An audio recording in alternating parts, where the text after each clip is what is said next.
Thank you very much, Armadon. How you doing? Thank you so much for that. Let's see, what are we missing here? We can get a little bit of this going.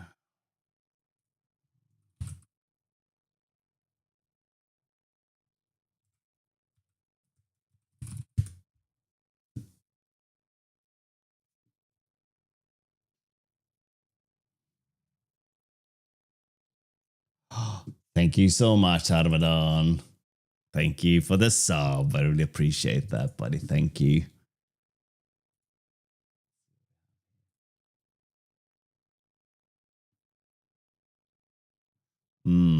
No. Like this. Might be best.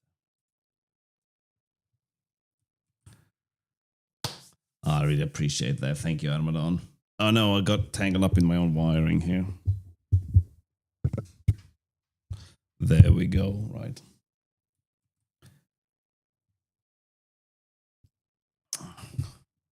Thank you, Sam.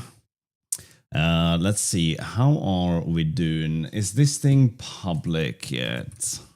Yes, it is. Okay, I'm just not popular. It's as simple as that. Why do I not have any viewers? Well, because you're not an interesting person. Okay, there must be something wrong with the hardware over at YouTube side, clearly, since I have no viewers. All right, jokes aside, let me catch up with you guys. Good morning, Russ and Sam and Armadon and Enrico and Coding Gree. And I think that's it. Hello, Bonin. How you doing? Haven't seen you for a while. Thank you so much, Temporis. How you doing, buddy? So there is that. Let's do a Gamedel Classic. I'm not going to do the artwork today because I don't feel like a particular one. I was supposed to retire this for a little bit. Is this Octodad? No. Serial cleaner?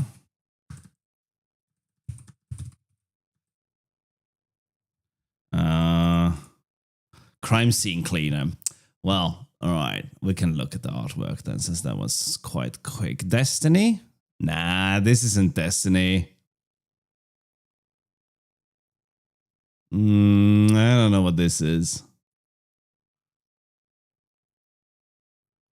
Is this... what are we looking at here? Life of... no, not Life of Pi. Lies of Pi. Lies of P, that's the one, right? There we go, right? That one was a bit of a giveaway with them. All right, well, thank you for coming. That's it, we're done. Bye for now. Let's see, what do we have today?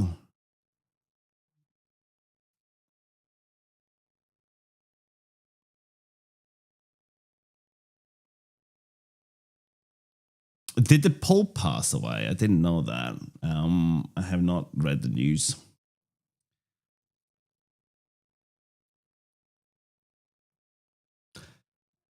I do watch the old game streamer though, Temporis. So I know about Lies of P from a streamer. I used to watch some of his Mario content, Barbarous King.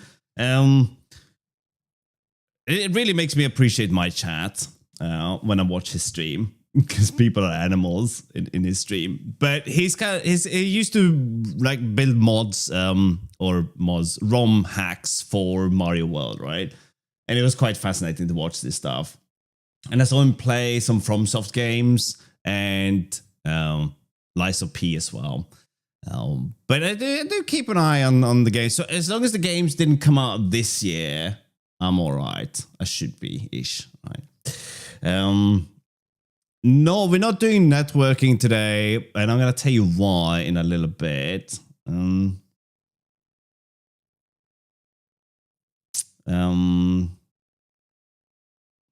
Where does the engine stand at the moment? It's going to be overhauled shortly. I'm going to tell you guys why in a bit. Thank you so much, Cosmo. How you doing? Should we do a little bit of a shout out to Cosmo, another Rust streamer?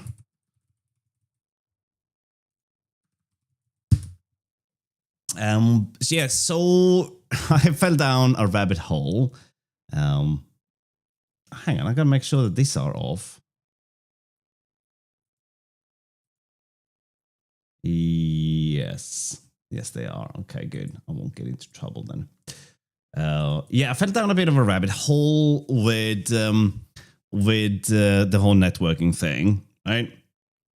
And client server interpolation and snapshotting and all that. And I was gonna do something very, very simple, right? That is understandable, yes. Hello, Pandan. So what happened, right? I started looking at what we had. So the idea was that we take the player input, send it to the server, and the server sends state back, and then we interpolate where the player is based on the state that we get back, right? Which is kind of what we're gonna do, but we're gonna do a few other things as well. I ended up watching a talk by one of the developers of Rocket League. We're not doing that though, right? But that was quite interesting. I ended up reading a couple of articles on that, and it was a rather productive day yesterday. I started the focus challenge again, and this time I wrote it down. So for those of you who are not on the Discord, I can just link this one to you, right? So there we go, right? So I started doing this again. I am on the second day. And if you look on the webpage, you don't have to, I can open it here. If you look on this thing, so the second day is 30 minutes. Tomorrow is going to be 45, and the next is going to be 45, and then finally 60 minutes, right? So, oh shit, did I? No, I didn't worry about that, right? It's all good. So yeah. I thank you so much, Janine, right? So I started doing the focus challenge again, and it turned my entire day into a really productive day. Right, I was reading and writing the whole day almost. I went from reading Mara Boss's Rust, Locks, and Atomics, or is it Atomics and Locks? I don't remember. Not the whole book, but some parts of it that was interesting. So I started reading that, and then I read a couple of articles on game networking, and this is where things started to go south. Because I realized that we can make this a little bit better than what I had planned. My plan was for this to just be local multiplayer, or you set up a VPS not too far away from your current location, and you know, having a ping of 50 milliseconds for the kind of game I want to make, it's not a biggie, right? 50 milliseconds isn't a lot when you consider the game style, right? But as I started reading and writing, I realized that we can do a lot more than that, and we can effectively accept even a higher ping by doing something. What's my thoughts on that book? I would say where you are right now, Enrico, finish the Rust book. Get familiar with the standard libraries, synchronization primitives before you poke at that book, right? I almost say that you could possibly finish the Rust book and then go and read Rust for Rustaceans before you read that book, right? Because that one is very specifically about synchronization primitives, convars, semaphores, locks. There's one point in the book, it will teach you how to build your own mutex. It will talk about the difference between Windows, Mac, and Linux. It will mention syscall's impact on these things and blah, blah, blah. There's a lot. And I don't think you need to care about that until that becomes the main focus of what you want to do, right?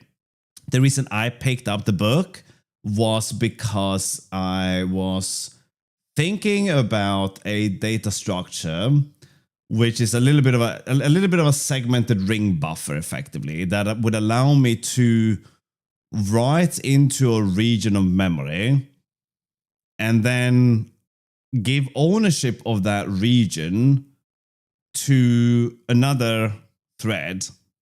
And that thread could then relinquish ownership of the memory at some point. But while it holds ownership of that region, the other thread can start writing into another region and eventually give ownership away. So we basically end up with regions of memory that you can read from and write to safely without having to invoke such a thing as a mutex, right? But we're not going to get into that. It's not an interesting conversation. I haven't thought it through, which is all right, right? So that's the reason I started looking at the book again, right? Sorry. But from where you are right now, I don't think you need to worry about it, right? So there is that, right?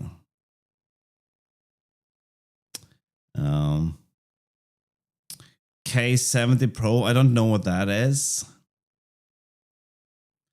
You were messing around with sign.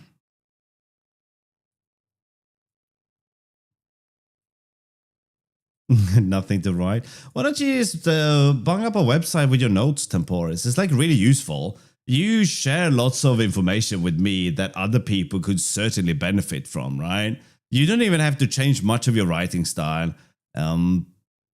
I mean, I get that when you and I are talking, you can comfortably leave little pockets missing because we've covered that in a voice conversation or whatever. And you kind of would have to plaster over those gaps. But in general, you've written like 85% of the content, right? You could just make that public, right?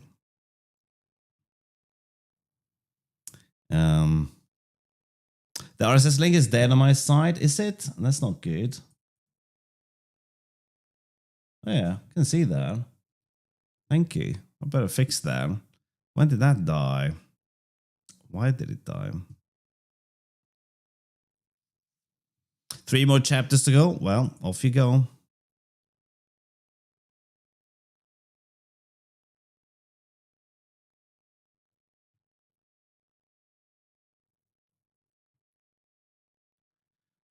The link to the books. Yeah, I can share the links to the books. I'm not going to link to Amazon. I'm just going to name the books instead.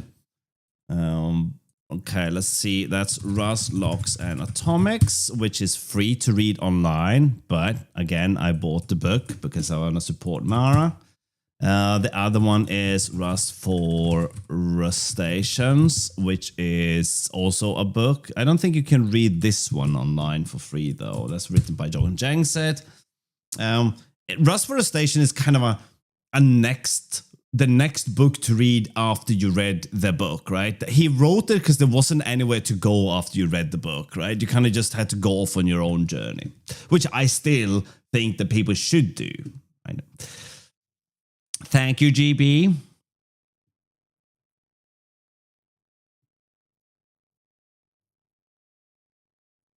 You regret buying a black keyboard? Well, wait until you have a white keyboard. Thank you, Max.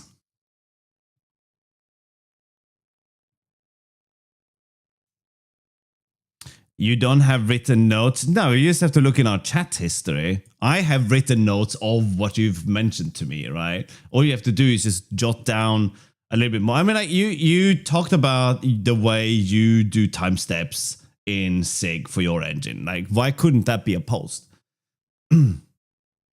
My brain is my notepad. I think we didn't even have to pursue why that's a bad idea.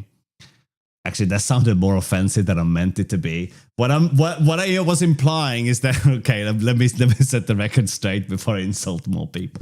The thing that we think of, we forget at some point or other, right? So if long enough time has passed, then it's going to be gone, right? And brain entropy, right?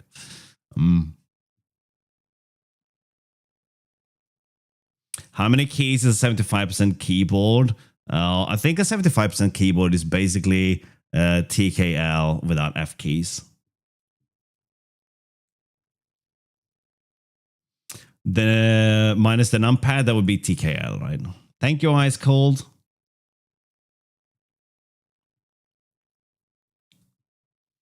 Hello, Tenak. Thank you so much. You can have arrow keys on a 60% keyboard.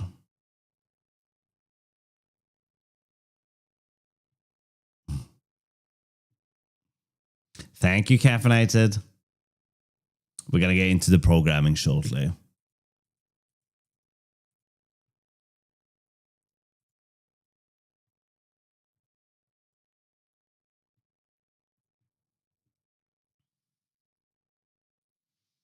Do you have written notes of my chat messages? I do not, Bonin.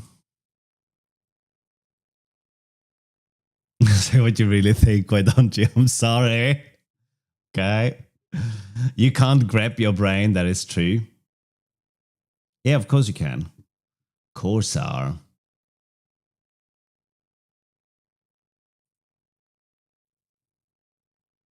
Oh my goodness. Are you genuinely going to buy a white keyboard? I can't stress. If you think a black keyboard looks dirty for the dust, a white keyboard is going to look worse. White keyboards turn gray. Eventually, this one isn't white. The keys are sort of a weird color. They're like the retro style. You can't see them very clear anyway.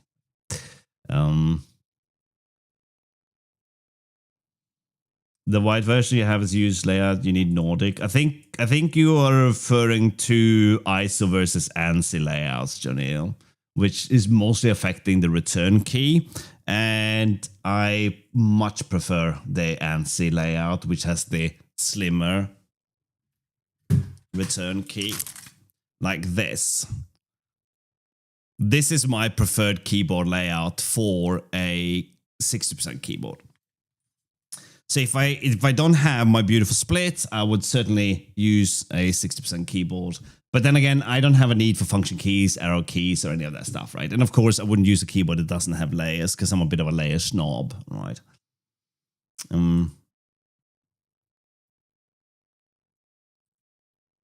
Laptop keyboards are right, though, Tenak. I don't mind.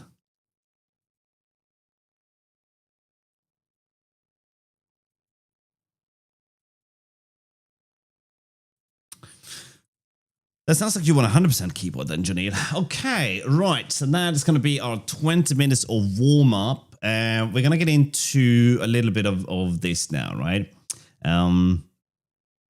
The memory idea from using static, that's more or less the only way to abuse memory over thread boundaries. No, you can share memories across thread boundaries from other ways, right? I'm not sure I follow Sam. Yeah, it gets in the way, Janelle. That's one of the reasons why I was happy to go split as well. Right?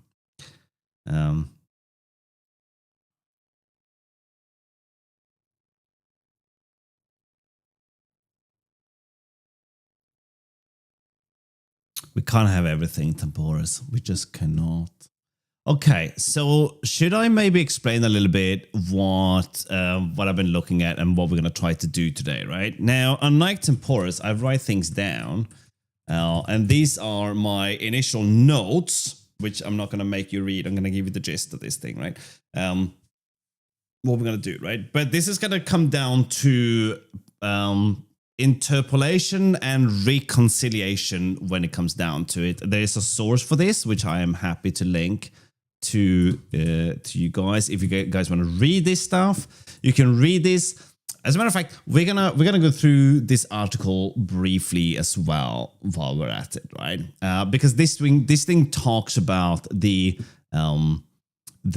different the different ones here. We're going to reconciliation, interpolation, and lag compensation. When it comes to lag compensation, I think we're going to ignore this one. Let me see what this one said. Yes, so this one is going to be... This one's going to be about using the past state, all right? So when you as a player say that you perform an action given the world that you're observing, right? Actually, let me back up one extra smidge here, right? When you are I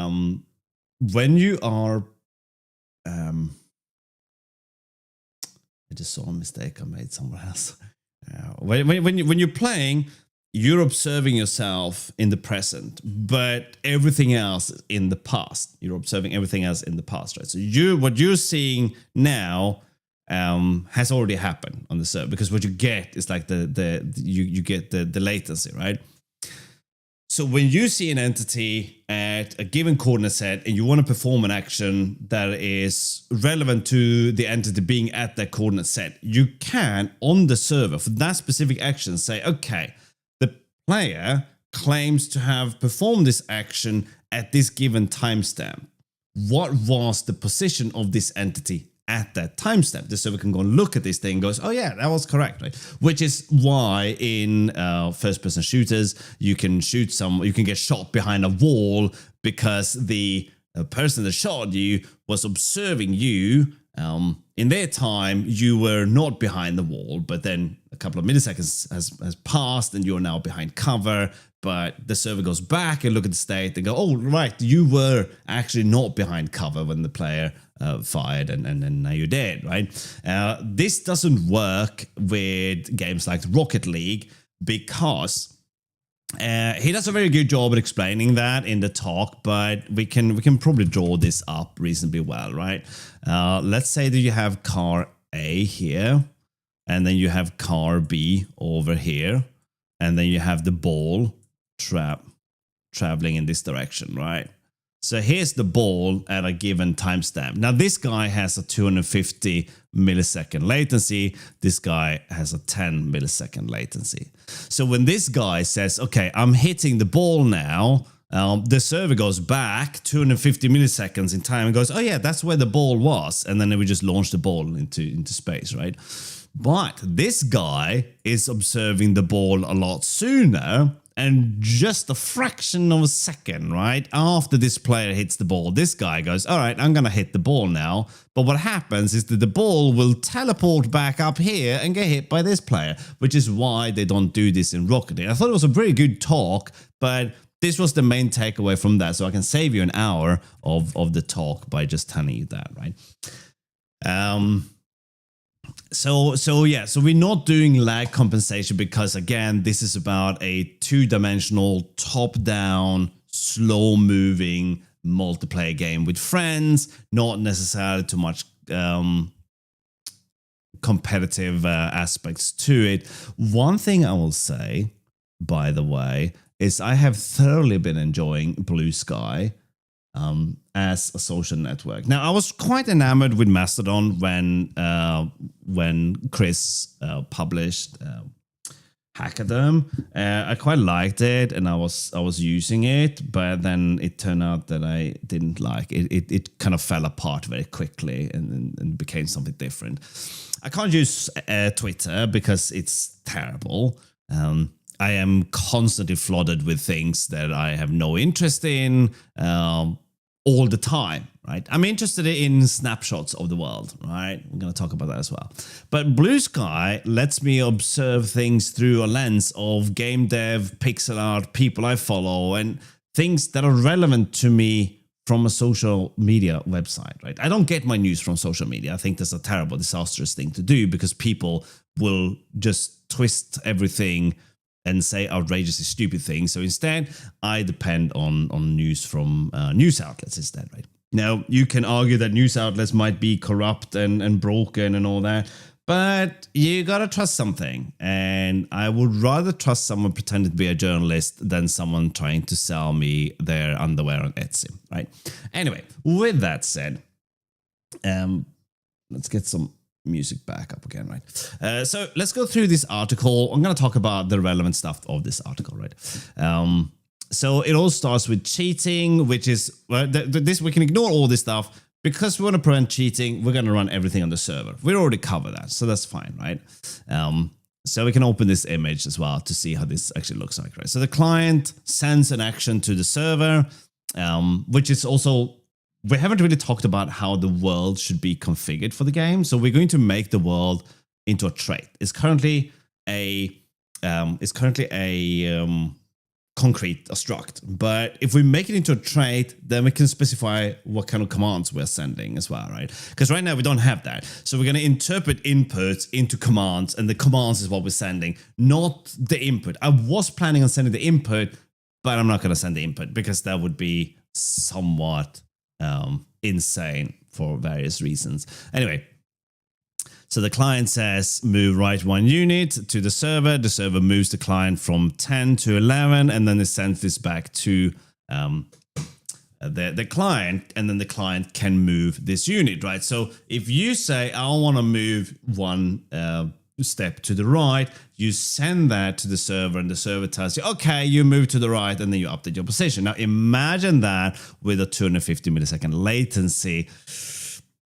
All right, but we don't have to get into that just yet, right? So this is like the first thing that we can do, right? You make everything in your game happen in a central server under your control. This is to prevent the cheating, right? Clients are previous spectators of the game. In other words, your game client sends input, key presses commands to the server. The server runs the game and sends your result back to the client. So this is the state that we are sending, right? A turn-based games, this could work for, right? So you could make this work, right? Again, it depends entirely on the game you're making. And the reason I'm not going to implement the networking also comes after yesterday's writing and reading when they did some talking. And it turns out that there are other people interested in game networking, and we might do some collaborative works, me and the guy who wrote Bonsai DB. By the moniker Acton. We might do some collaborative work on writing a network library for game development built on top of Quick, which means that this thing should theoretically be able to run in a web browser. But the advantages of doing that would be that it's going to be a lot of problems going to be solved for us. Right? Thank you for the follow. A lot of problems going to be solved for us, so we don't really have to deal with them. But I'm not going to get into it. We haven't had the sit down where we talk about what we want to get out of this and how it should work, right? So we're gonna park the conversation. But that's why we're not implementing networking, right? Before that conversation, I was going to just write an abstraction where we communicate with the TCP reader writer halves over channels, and we would do the same thing for the UDP one as well, right? So we end up with something that is a client. You can do send reliably and send ordered reliably delivered, blah, blah, blah, over TCP, or you could just send completely chaotic, catastrophic, maybe not delivery over UDP, right? And then you sort of piece that together over with a bunch of logic. But yes, so that's where we are with that. Hello, Kabinja. Okay, so key presses, we're sending key presses to the server gets this, the server performs the action for us and sends the state back, right? So that way you can't cheat, right? You can send move east 1,000 times by cheating and just tacking that on there. But since the server is running in a fixed time step, it's just going to get your move east command and it's going to play that out and do the translation of the entity on the server and just send you back the coordinates. You can't really cheat, right? In that sense, right? That sounds like fun, Code Nugget.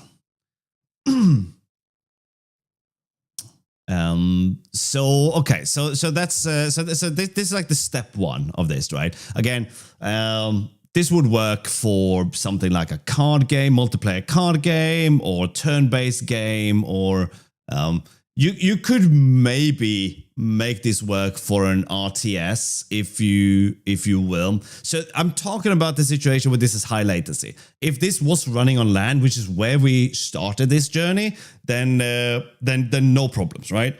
Your latency on LAN is pretty much okay, right? But if we want to be able to run this with people from like varying distances from a server, then all of a sudden we're going to do this. There's another thing that's going to be advantageous to do. Oh, sorry. I've had a little bit of sleep today, but clearly not enough. We're going to do this where oh, sorry. Yes, the reason we want to do the network library as well. Thank you so much, Scott, and good morning to you. Good, very early morning to you, Scott. So what we want to, well, it's not that early, I guess. Anyway, so what we want to do is send the, so with the network library, that's the one, right? We also get TLS built into this thing as well. And when we talked about this, like, yeah, but what if I want to use something like Chester 20 or whatever? And I was like, oh, that's not going to be a problem. And it's like, okay, if that might be supported, then whatever, right? So either way, we get a lot of stuff for free if we go with Quick. So I'm going to be open to doing that. The only thing I wasn't enamored with is that we might gain another dependency, which is Tokyo. And Tokyo is massive, right?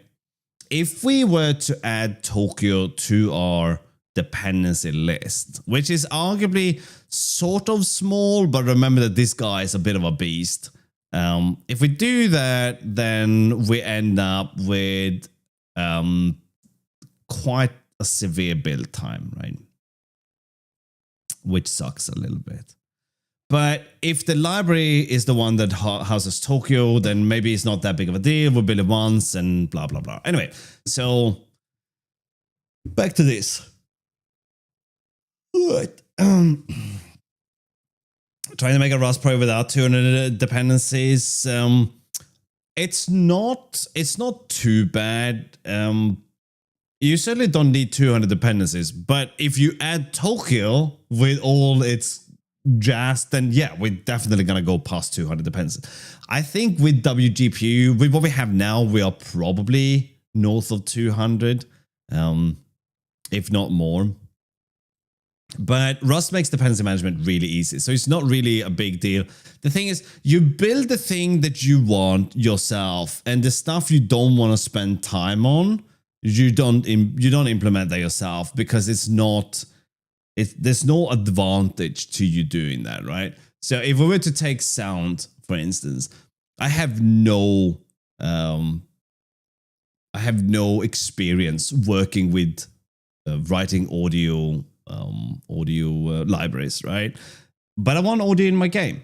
But it's not the main thing I want to focus on. So I'm going to use an existing library, right? It's a bit like that. Same thing with graphics abstractions, right? I've used OpenGL in the past, but that in itself is just an abstraction, right? So you're going to end up with a library for OpenGL if you do that.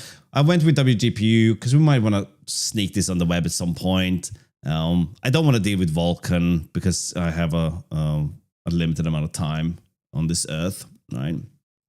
Again, it's always trade-offs, right? Anyway, so server can be exploited. We don't care about that for this, right?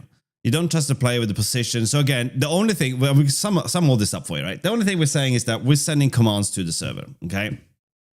That's it. The dumb client scheme works fine for slow turn-based games, strategy games, or poker. It would also work in a LAN setting, which is what the initial goal was, right? What am I going to do with the game engine once it's complete? I'm probably not going to build what you qualify as a full engine, right? While I'm doing this, I'm also working on the concept for a game, right? And it's the game I want to make. The reason I'm making the engine is because I want to solve these problems in a very organized environment, right?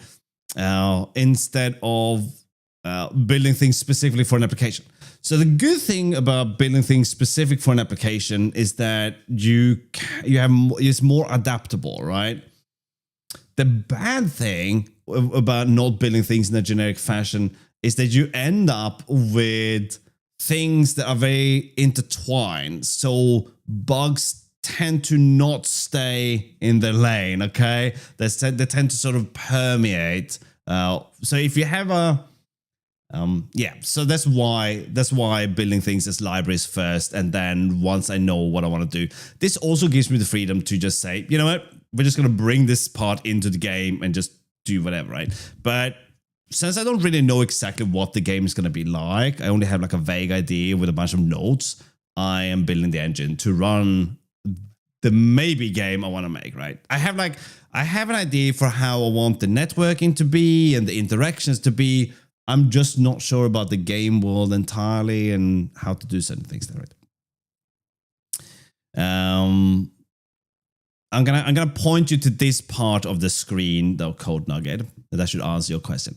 So this breaks down. Let's talk physics. Suppose you're in. Okay, so this is just building up latency, right? Oh no.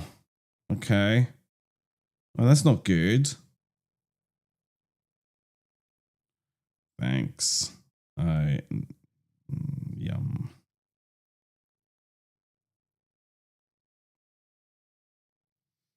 Okay. I know what you want me to do with it.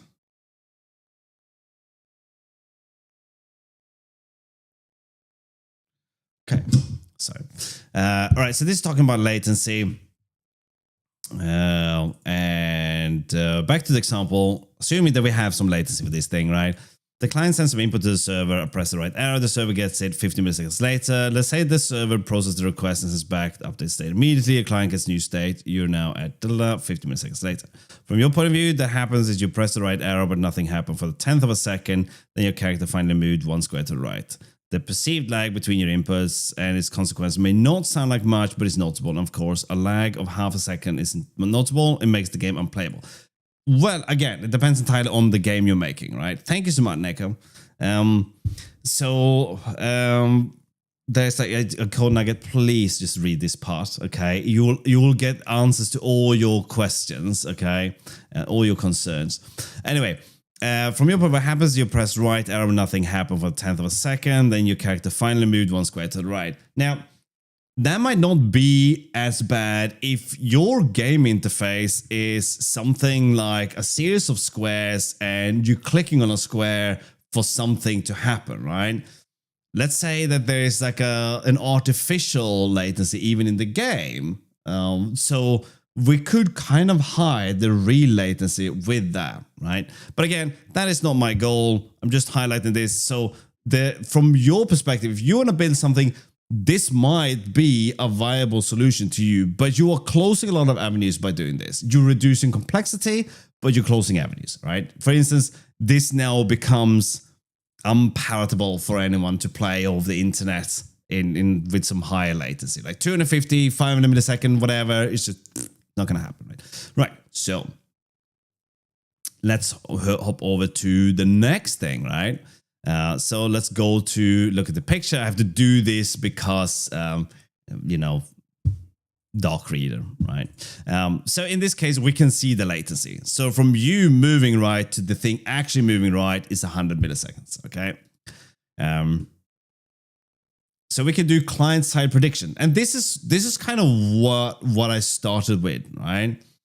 So what we do, we're going to do client-side predictions, then we're going to do server corrections and reconciliations, right?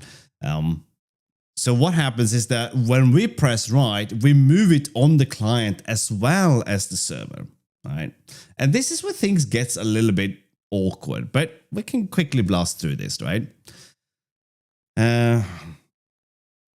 So this again, we're dealing with cheating, even though that's not the main goal for this, right? We're not building it like this because we care about cheating. We're building this because we simplify things, right? You could certainly cheat, but in a game you play with your friends, cheating isn't as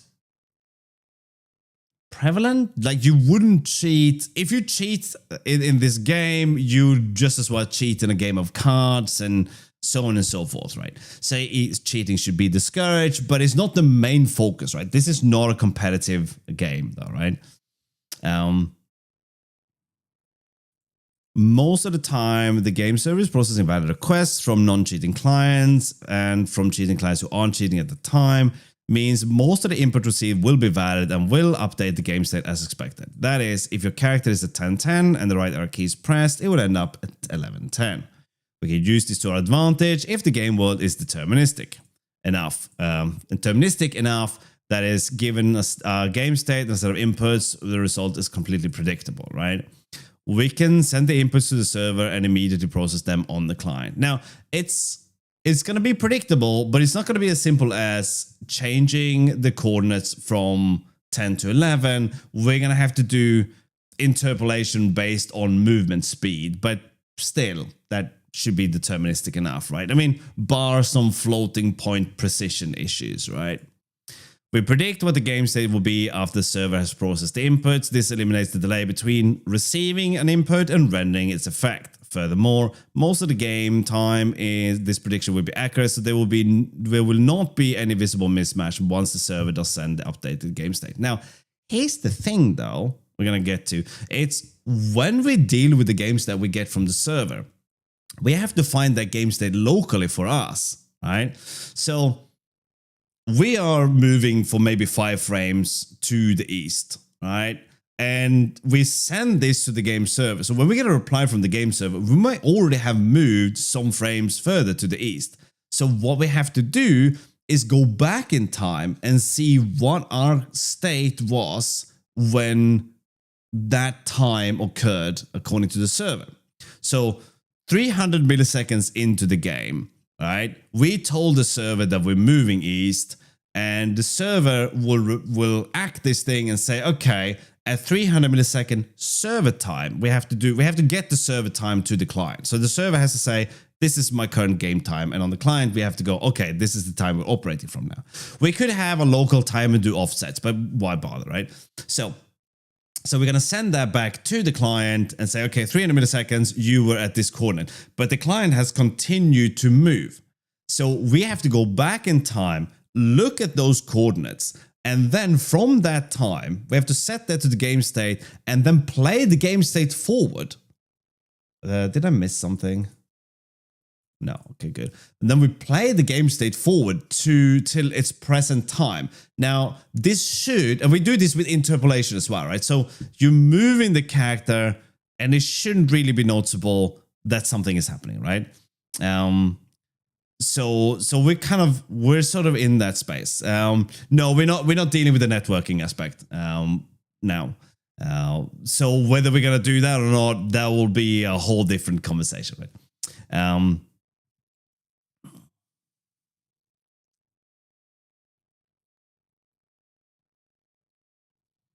Yeah.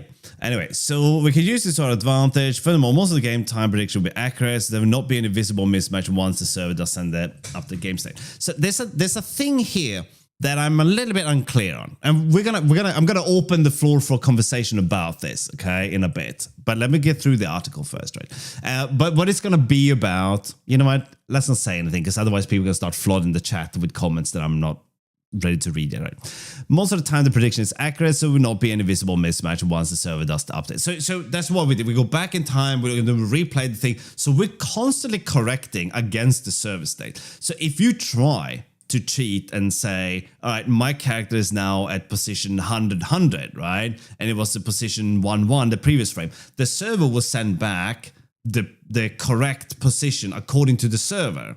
And then you have to fix that. So, and even if you interpolate that, that's going to be like it's just going to snap back, right?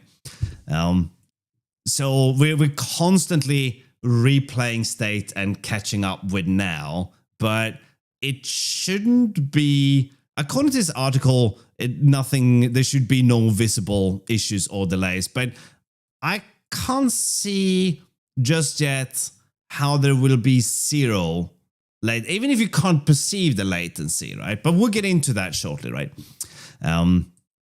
Let's suppose we have 100 millisecond lag and the animation of the character moving from one square to the next takes 100 milliseconds. Using the naive implementation, the whole action would take 200 milliseconds. Right, let's open this thing. Right? So we got 100 millisecond here. So we're going to move this one here. It's going to reply with the new position. So if this thing takes 100 milliseconds, then obviously everything's fine, right? But the thing is here that we're actually telling the server that we moved here. Okay, and we're talking about an animation that takes 100 milliseconds. In reality, there might not be such a thing. There might not be such a thing as we are moving it an entire square. I mean, it will be if we're building a tile-based game, then all this is fine, right? But that might not be what we're doing. So when we're moving to the right, when our action says move to the right, we might just want to say, okay, from the moment you press this button till the next draw frame, given this speed multiplied by the time delta, you will have moved here, right? And that's what we have to be able to reproduce on the server, right? So it's not really that we're moving a whole tile and we're sending that information to the server. We're actually sending all the information to the server, not new information, okay? To the server, it's new information, but to us, it's old, right? So we are at the point that we're sending this thing, this guy is already at P11. This is why I'm saying when we go, well, we get to it, right? But we'll get to it, right? There will be some shared logic to update state between client and server. That is absolutely correct, Chris. So we'll keep a state buffer on the client that we can go back and look at, right? So we'll keep something like a ring buffer with a fixed size so we can store state worth, I don't know, maybe a second worth of state. If you need to go outside of that, then something is either bad or you're disconnected or whatever has happened that you literally need to just reset the entire state at that point, right? And start again. Right, since the world is deterministic, we can assume the inputs we send to the server will be executed successfully. Under this assumption, the client can predict the state of the game world after the inputs are processed, and most of the time this will be correct. Instead of sending the inputs and waiting for the new game state to start rendering it, we can send the input and start rendering the outcome of that input as if they had succeeded, while we wait for the server to send true game state, which more often than not will match the state calculated locally. And this is where it gets a little bit iffy, right? I'm going to tell you why it gets a little bit iffy. Because we're operating on the server's time, right? The server has been running for n number of time units. So the server, we are telling the server at time unit 50, we are pressing we send the command move east, right? So we will send that to the server, but it will not arrive at time unit 50. Right, it will arrive at maybe time unit 60 if we have 10 milliseconds for the data to travel, right? So if we have like 20 milliseconds for a round trip, right? So we'll send that. So according to the server, in the game world of the server, you are moving to the east on timestamp 60, not 50. But in our local state, we're saying on timestamp 50. We have moved to the right. So when the server applies to us, it's going to say at timestamp 60, you moved east. So we have to look through our state and go, where were we on timestamp 60? Okay, we were here. But in reality, on timestamp 60, we are going to get information for timestamp 50 instead, right? So this is where it gets a little bit sketchy, but we'll get to it, right? Now there's absolutely no delay between the player's action and the results on the screen while the server is still authoritative. If hack client, okay, we don't care about that. So this is assuming a latency under 100 milliseconds, right? If it takes more than 100 milliseconds, then again, you will have moved, let's say that it takes 200 milliseconds, then you will have moved to, wait, why isn't this 2 steps? Okay, all right, we'll get through it. Anyway, synchronization issue. Maybe that's what we're getting to. Right? In the example above, I choose the number carefully to make everything work fine. However, consider a slightly modified scenario. Let's say we have a 250 millisecond. All right, so obviously I read this article yesterday. I just don't remember it, right? It's good to read again. Let's say we have a 250 millisecond lag to the server and moving from a square to the next takes 100 milliseconds. Let's also say that the player presses the right key 2 times in a row, trying to move 2 squares to the right. Using the technique so far, this is what would happen. So we are moving to the right. According to the server, we're now on position 11. Right, but we are on position 11 here before we even receive that. So on the client side, we've already moved it, even though the server is just about getting that message, right? and then we're moving right again. So we now move to position 12. So the server sends back this act to us at 11, and it goes, okay, yes, so at this given timestamp, you were at 11.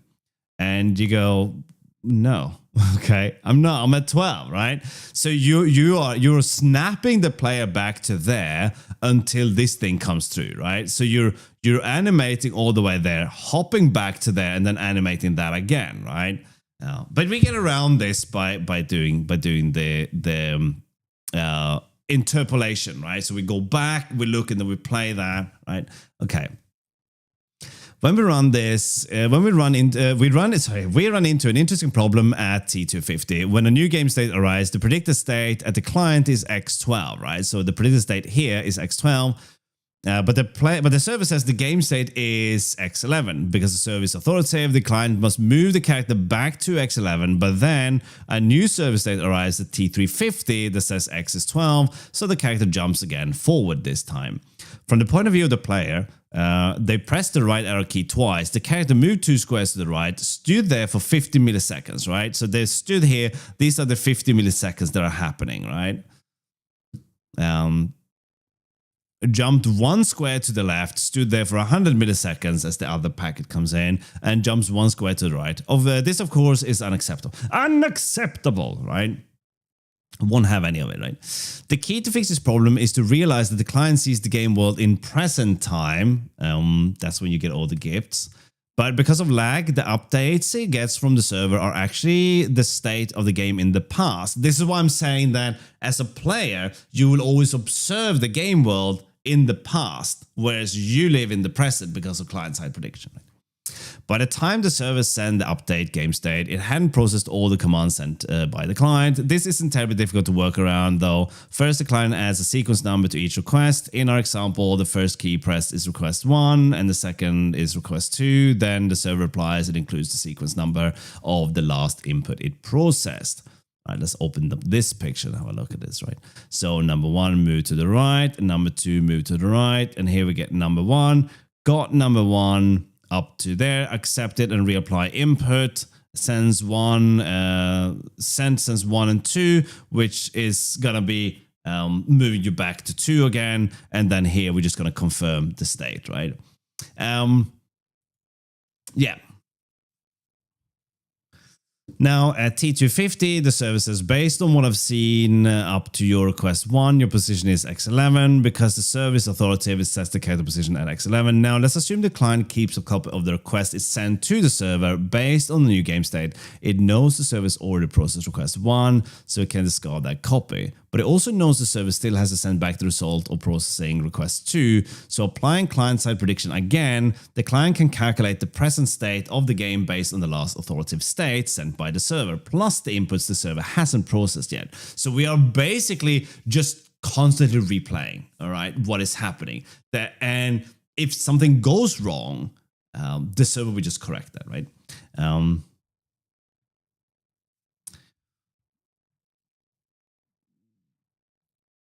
All right, enjoy Code Nuggets. Okay, let's have a look. Hello, Hoppen, how you doing? I can tell you straight up, though, that I certainly will not be using gRPC or anything like that for this. We're going to do something even more complicated and incredibly frustrating to deal with. But again, we have to wait with the networking aspect until we've figured out what we're going to do with that, right? Anyway, so a T250 client gets 11, last process request is 1, discard copies of sent input, it retains a copy of 2, which hasn't been acknowledged by the server, it updates its internal game state with the server sent X11, then applies all the input not seen by the server, in this case, move to the right, the end result is X is equal to 12, which is correct. Continuing with our example, at 350, a game state arrives from the server. This time it says X12, last process request is equal to 2. At this point, the client discards all input up to 2 and updates the state with X is 12. There is no unprocessed input to replay, so processing ends here with the correct result, right? Yeah, I can link the article. Again. Yeah, I can link the article. The example discussed above implies movement, but the same principle can be applied for almost anything else. For example, in a turn-based game, Because of complexities of game state, which is not always easily reversible, you may want to avoid killing a character until the server says so, even if its health dropped below 0 in the client's game state. That is, other character use first aid kit just before receiving the attack, but the server hasn't told you yet, right? All right. So again, we're not gonna deal with this as much. This will be characters may or may not die on the server, but we're not. The client is still pretty dumb, right? It's just simulating it's not simulating the world. It's just showing and replaying states, right? In-house LSP that sends into highlighting, which requires applying color buffer states of the past. Very curious to see how you tackle this. Well, I don't have to tackle this as much because this person has already solved this for me. Now I have to codify this, but that's a different story. All right, so server time step. Here we get into it, right? And this is the entity interpolation, right? So we have to be able to interpolate our movement. Okay. In the previous article, the behavior of the server we described was pretty simple. It reads client inputs, updates the game state, and sends it back to the client. We're not gonna send our inputs to the server. We're gonna send commands instead, right? When more than one client is connected, though, the main server loop is somewhat different. In this scenario, several clients may be sending inputs simultaneously and at a fast pace, as fast as the player can issue commands, be it pressing arrow keys, moving the mouse, or clicking the screen. Updating the game world every time inputs are received from each client and then broadcasting the game state would consume too much CPU and bandwidth. A better approach is to queue the client inputs as they're received without any processing. Instead, the game world is updated periodically at a low frequency, for example, 10 times per second. Which sounds kind of insane when you think about it, right? Now, you wouldn't do physics resolution 10 times per second because you would end up missing collision detections, right? Something that is small and moves fast would go through certain objects, right? The delay between every update, 100 milliseconds in this case, is called a time step. In every update loop iteration, all the unprocessed client input is applied, possibly in smaller time increments than time step, to make physics more predictable. And new game state is broadcast to the clients. In summary, the game world updates independent of the presence and amount of client input at a predictable rate. So if we're buffering inputs, then we can also leave inputs in the buffer. So if you're choosing to move to the right and you haven't sent any more input, instead of processing 0 input, we could reprocess that if we wanted to, right? That's just an example. You could obviously end up with someone just sliding off the screen because there's a lag, but you know. Dealing with low frequency updates. From the point of view of a client, this approach works as smoothly as before. Client-side prediction, thank you for the follow. Client-side predictions. Client-side prediction work independently of the update delays, so it clearly also works under predictable, if relatively infrequent, state updates. However, since the game state is broad... Oh, hello, camera. Thank you.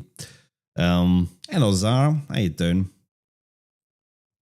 The first implementation would, wait, what was I?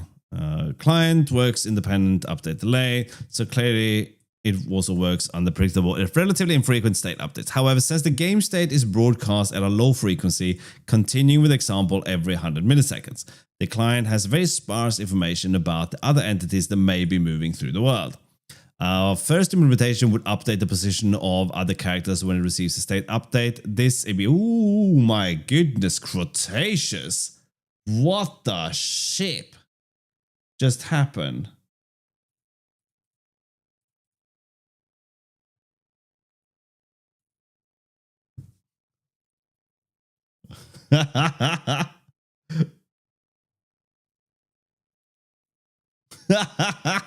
Thank you so much, Bob. Thank you so much. Man, that blew my socks off. Thank you so much, Bob. How you doing? How you been? Oh, please. You guys can interrupt me like that as many times as you want to. My goodness. Thank you so much, Bob. Cute, but yeah, that's my bunny hopping. It's my bunny.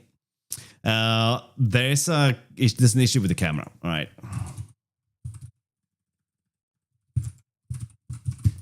The camera is at 2.3.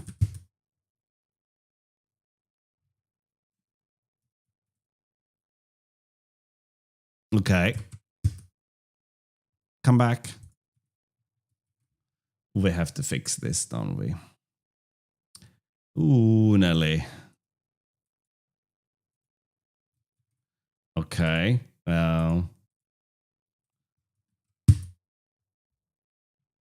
Okay. What?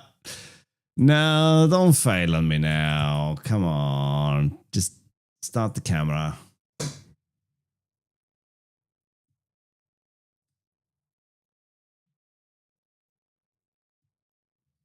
All right, I'm resetting the actual camera now. This is the problem when you run two. It's not working. Oh, rubbish. All right, hang on. I have to. Let's see if that works.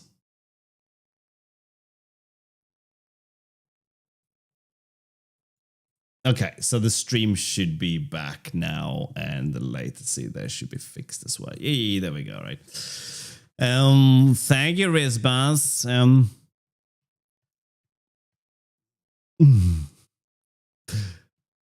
Yes, so I stream on YouTube as well, Bob. I have 0 viewers, but that's okay.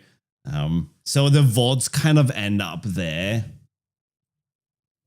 Right, okay. Where were we, right? Okay, let's have a look. Again, thank you so much for that, Bob. That kind of, my socks are all over the place now. They have been blown off. From the point of view of a client, this approach works as smooth as before. Client-side prediction works independently of the update delay, so it clearly also works under predictable if relatively infrequent state updates. However, since the game state is broadcast at a low frequency, continuing with the example every 100 milliseconds, the client has very sparse information about the other entities that may be moving through the world. A first implementation would update the position of other characters when it receives state update. This immediately leads to very choppy movement, that is discrete jumps every 100 milliseconds instead of smooth movement. And for this, we would just have to interpolate their positions, right? So do we see? Yeah, so for this client here, we would interpolate this, right? So the client, again, is going to observe this in the past. But I'm jumping the gun a little bit, right? Depending on the type of game you're developing, there are many ways to deal with this. In general, the more predictable your game's entities are, the easier it is to get it right. So Dead Reckoning, we're going to skip all of this. Dead Reckoning has to do with things like maybe car games and boat games and stuff, right? We're not interested in that because we're not making either. Entity interpolation. There are some situations where Dead Reckoning can't be applied at all, in particular all scenarios where the player's direction and speed can change instantly, for example in a 3D shooter. Players usually run, stop, and turn corners at very high speeds, making Dead Reckoning essentially useless, as positions and speed can no longer be predicted from previous data. You can't just update player positions when the server sends authoritative data. You get players who teleport short distances every 100 milliseconds, making the game, well, I wouldn't say it makes it unplayable, it just makes it very tasteless, right? Or it makes it feel bad. But it might still be playable, depending on the game, right? What a ridiculous comment to make. Of course it's unplayable in like most cases. What you have is authoritative position data every 100 milliseconds. The trick is how to show the player what happens in between. The key to the solution is to show the player in the past relative to the user's player, right? So we're looking at not just the previous update, but the 2 previous updates to do the interpolation, right? So we're interpolating between the last 2 updated states from the server. So once we interpolate from A to B, we can get rid of A, hopefully C has come in, and then we can interpolate from B to C, right? So you have, what you have is authoritative position data every 10 milliseconds. Thank you for the follow. The trick is how to show the player what happens in between. The key to the solution is to show the other players in the past relative to the user's player. Say you receive position data at T1000, you already had received data at 900, so you know where the player was at 900 and at 1000. So from 1000 to 1001, or 1100 rather, you show the other players did from 900 to 1000. So they are 1 server tick behind, right? This way, you're always showing the user actual movement data, except you're showing it 100 milliseconds late. Right? You can open this up as well if you want to see this. Visual position interpolated from past authoritative positions. I guess it's not much to say there, right? Like walking in muddy sludge. Well, you are not updating. You are updating in real time. It's the players you're playing with. They are 100 milliseconds behind. Now, 100 milliseconds sounds like an insane amount of time, especially if it's a fast-paced game, right? But you don't even know that, right? You don't know where the player is. Unless the player is sitting right next to you and you're observing your screen and their screen at the same time, you wouldn't even know, right? The position data you use to interpolate from 900 to 1,000 depends on the game. Interpolation usually works well enough. If it doesn't, you can add a service and more detailed movement data with each update. For example, a sequence of straight segments followed by the players or position sample every 10 milliseconds, which look better when interpolated. You don't need to send 10 times more data since you're sending deltas for small movement. The format on the wire can be heavily optimized for this particular case. Now, if you were sharing something like the player's mouse, right? Can you see my mouse? I am showing the mouse, right? So if I draw like a curve like this with the mouse, if we were to draw a curve like this, what the player might see is as a result of the interpolation is this, right?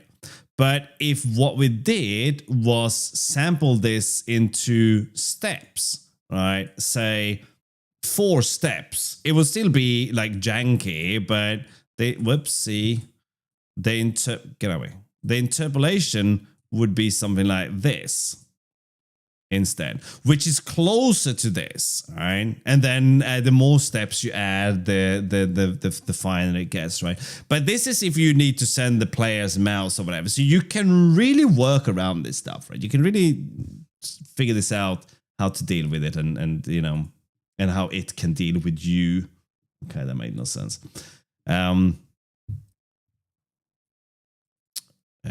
Where are we? So usually every player sees a slightly different rendering of the game world because each player sees itself in the present but sees the other entities in the past, even for fast-paced game.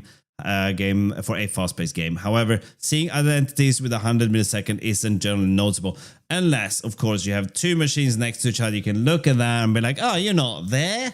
You're not there. No, the game's lying to us, right? But playing with someone over the internet or even playing on a LAN, you are probably not going to see or notice this, right? Not only that, our update frequency might be dependent on the connection itself. So when you connect to the server, you might negotiate a frequency with the server at that point, right? Exactly, Tenak. We are being handled by our own events. In a client-server environment with an authoritative server, the infrequent updates and network delay, you must still give players the illusion of continuous smooth motions. Identity is still a problem. But anyway, so we're going to get to lag compensation here, but I'm not going to read this because we're not going to do lag compensation. The essence of this is since we have a history of states on the client and on the server, that means that when the client says that they do something at a given timestamp, we can look on the server and go, oh yeah, they were here, so this thing could happen, right? But we're not going to deal with that, right? We're going to do them. Here's a live demo, which requires JavaScript, which we already have. And we can actually see this in action now, right? So using the left and right arrow keys, you can see this is happening without client-side prediction. And let's increase the lag to 2.5 milliseconds, okay? So left. That took a while, right? As a matter of fact, there we go, right? It has to send it to the server and then get the response back from the server to say that it has moved. It moved here before it moves here because this one has a lower lag. So it's 2.5 seconds to get here. And then from that point, so it's 2.65 to get here and then 5 to get here, right? But if we turn on prediction. Means that we draw what the client does on the client. It looks like this. And it moves and it's smooth, but the server keeps correcting us, right? The server keeps going, no, right? And then we have to catch up with the server.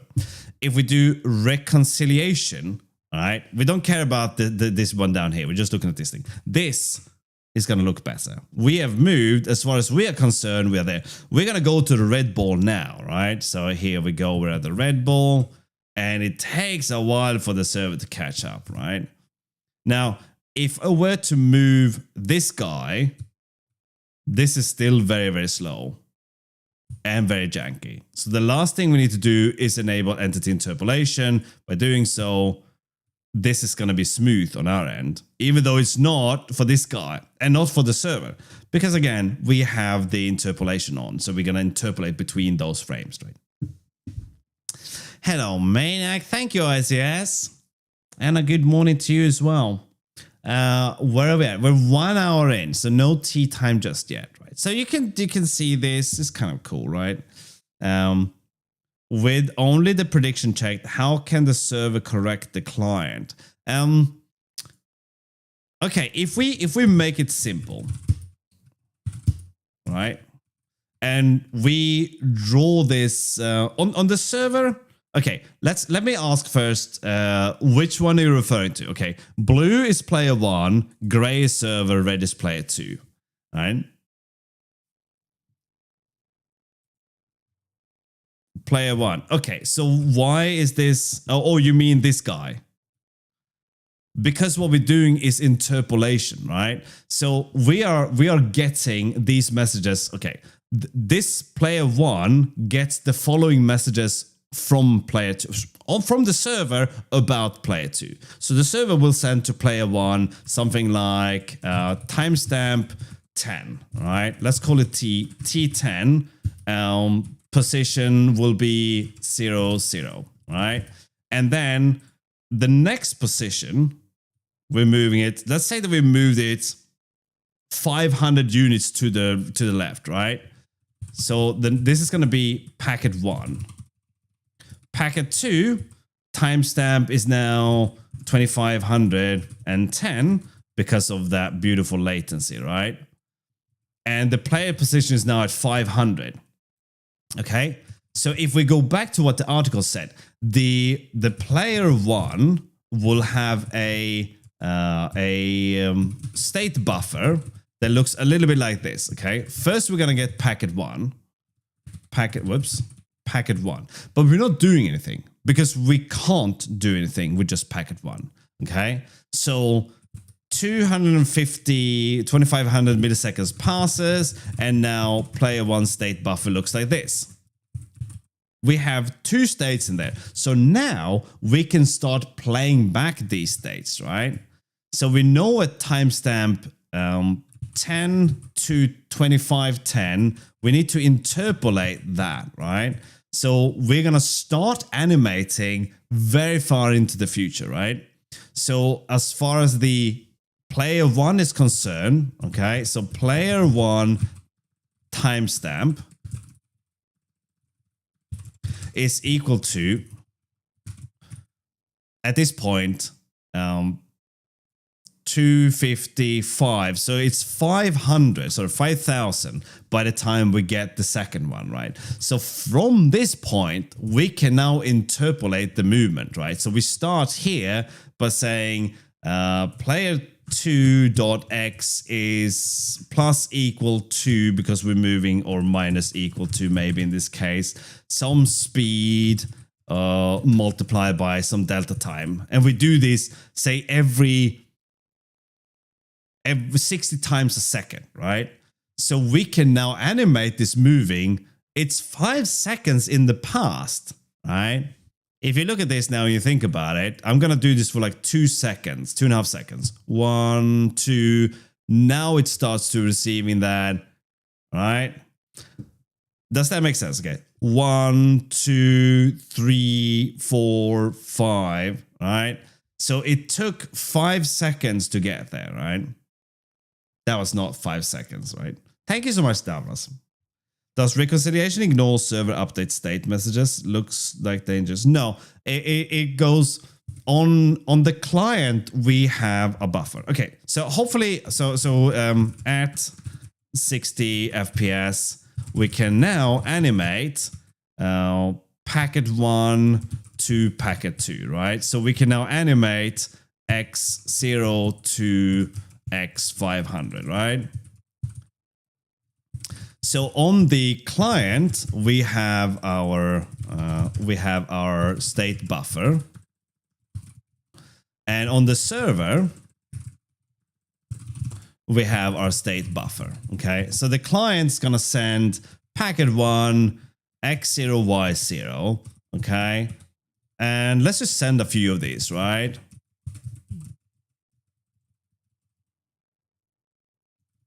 Okay. So these are the X and Y, or actually that should be the Y position then, shouldn't it? Like this, right? So the server is going to store this now, right? And it's going to start sending these back to the client. So the server sends P1 to the client. Let's bullet point these, right? Client gets P1, and then it will play back everything, okay? So it will go back in its own state and go, okay, here's P1, so our X value is 1 here, that's right. And then we play back what has already happened, right? But you won't notice that because, again, it has already happened. Nothing you did was untoward, so it doesn't have to snap you or do anything, right? So then the server gets, this should be server gets P1, server sends P1 to client, client gets P1, and then we do this again with 2. And as we do this, we keep stripping out these from the client. So the first time we receive P1, we get rid of that one, then we get rid of P2. Thank you so much, Tick. I really appreciate that. Thank you so much. How you doing? Thank you so much, Brusco. Thank you for the happy partner. I feel like I've partnered. I've reached my partner goal, and I don't know where I'm going with this comment. Anyway, yeah. So it makes sense. Okay, cool. Yeah. So the server is always the authority. Okay, the server can correct the client. Now there is something here which is maybe not an issue. Now I got a bit unsure about this.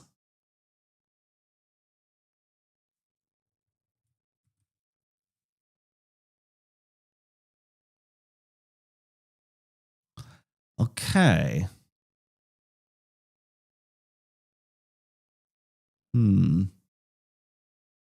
Well, I just don't have my backdrop. Tick, are you on the Discord? You can actually see this. If you're on the Discord and you have a sub, there's a channel called Sub Lounge where you can see a 3-minute video of what I did to this entire room. It's definitely worth 3 minutes of your time. It's a time lapse. Okay. Where did I get stuck with this now?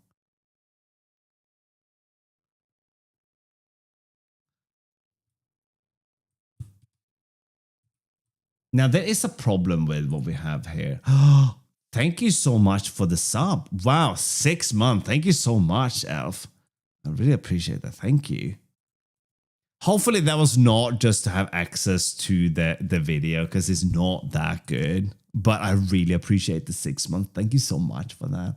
You guys are being very generous and nice today. Thank you. You're nice every day, but you know what I mean. So if we do this, there is something about the timing, but I can't see it now. So we're only tracking, we're not timestamping these messages.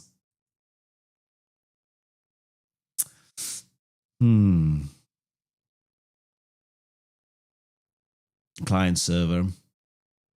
I heard Plus. I didn't know about this. I'm not a very religious individual. I don't pay a lot of attention to that. So it's not on my radar. It's always just sad that someone died, but I didn't know about this. Should we make a cup of tea maybe? I think we'll make a cup of tea and then we're gonna figure this out, right? So what is the issue that I am trying to figure out here, right?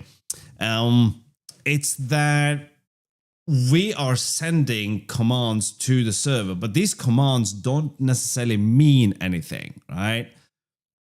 Sending the server move right means that you're going to move to the right, but for how long are you moving to the right? Yeah. So if you move to the right for 2 seconds, you will have traveled far. If you move to the right for like a millisecond, you will barely move, right? That's cool, Alf. Oh, the network thing is gonna be it's gonna be a stream that will, it might not even be built on stream because I'm building it with someone else, right? So I don't know what to say about the network thing, but oh, did you, you watch the video? Yes, but it is still just as clean as that day, which I'm very happy about. Right, it's very happy that it's still this tidy. Thank you. Yes, and I have to plant something in here. Right, I have a beanbag on the floor. You can't see that. Yes, so we need to know for how long a command is going to be applied. And let me go and make some tea, and then I'm going to open this up for a conversation, right? Where you guys can have some input on this. So just hang fire for a second while I pour myself a cuppa.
All right, I am okay. We got tea brewing, so it'll be 3 minutes. But I think I saw the problem before I got a chance to explain it to you. But I'll explain it anyway, right?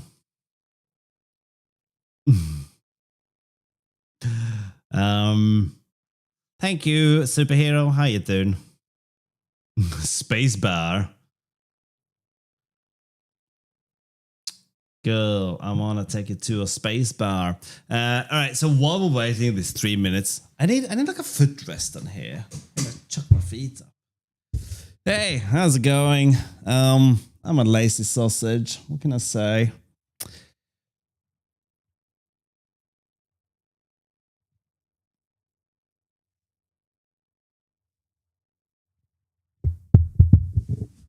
Okay. Because we're gonna do everything, we're gonna sample input every 20 milliseconds on the client and subsequently on the server. So any input that we send is gonna have a lifetime of 20 milliseconds, right? Which means given an X and Y coordinates and a command of move east, we are going to play that command for 20 milliseconds, right?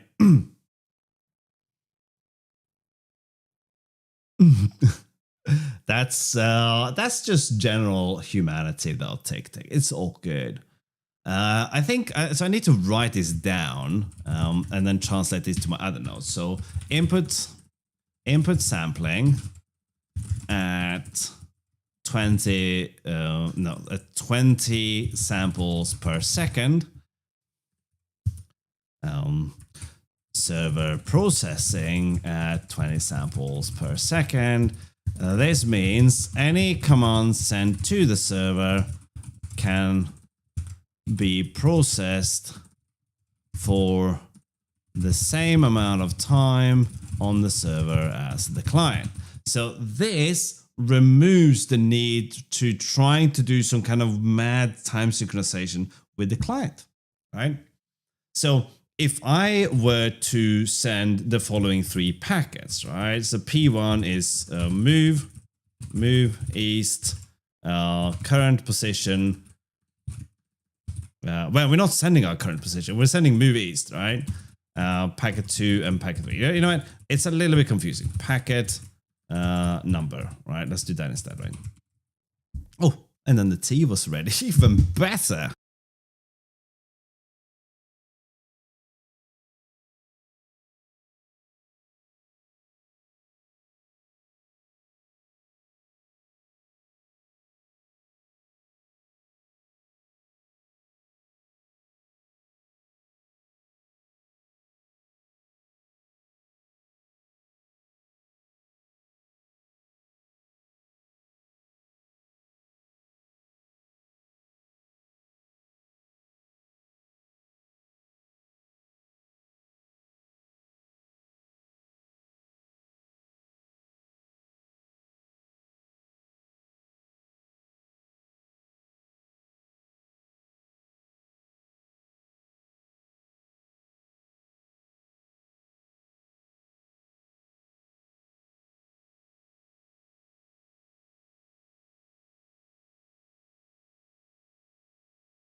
There we go. We got some tea with a hint of lemon.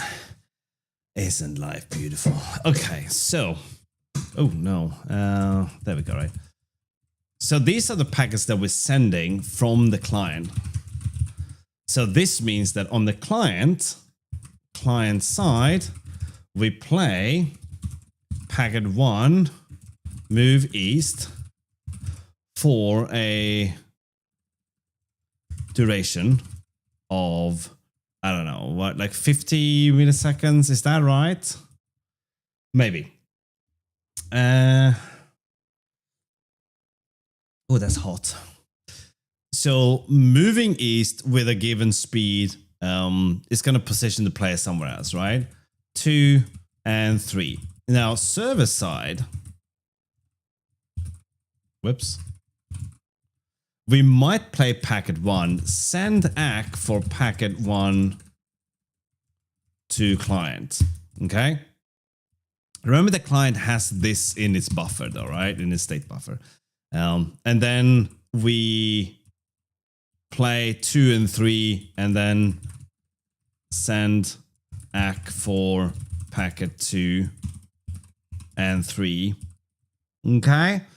Why are you griping at me? I need spelling. So what happens on the client side after it's done, maybe all of these things, right? So client gets P1 ACK and it can compare it with its own P1 ACK, where it's so it gets P1 ACK plus position. Okay, so what we're storing in the state client state buffer is gonna be move east and then the current position, right, for all of these, right? You also need to replay to the clients the same thing. No, that would be terrible if we did that. We don't do that at all. Instead, what we do for the other clients, ICS, is we send snapshots of the world, what it looked like, and number of milliseconds in the past instead. So the client interpolates instead, right? Because you are not moving the other players. So to you, you don't know what you're seeing happen 100 milliseconds ago, for instance. So it doesn't have any impact on you, right? Set amount of ping time and match my server frames to it.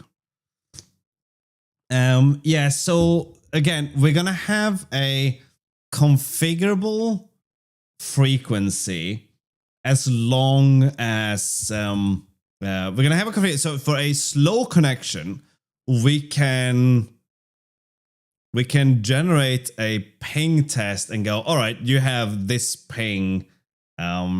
You are going to have a update frequency of n, right?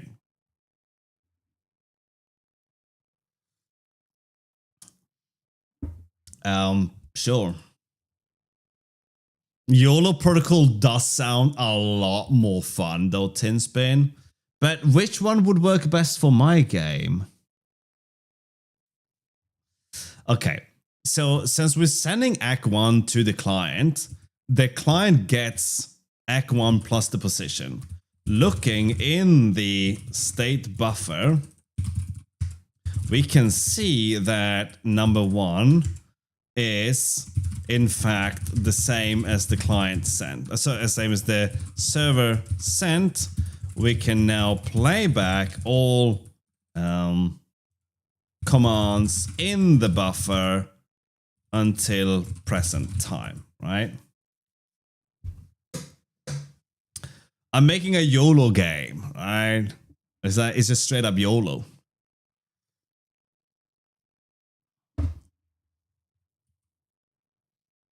We can now play back all commands in the buffer until present time. So this way, we are getting constant. It's not that a correction appears. Arban is involved. Probably. Okay. Probably. I've thought about a lot of stupid things. I want to draw some pixel art as well. I think about a lot of stupid things to go into a game, but they have no relevance to a larger idea. So it's like, oh, we should have like a little hotel over here that's named this and does that because that would be funny.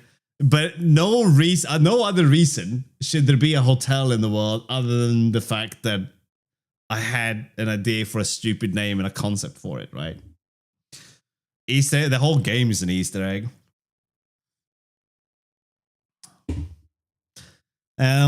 So, okay, now we can play back all commands. Thank you so much, Ola, we them boys.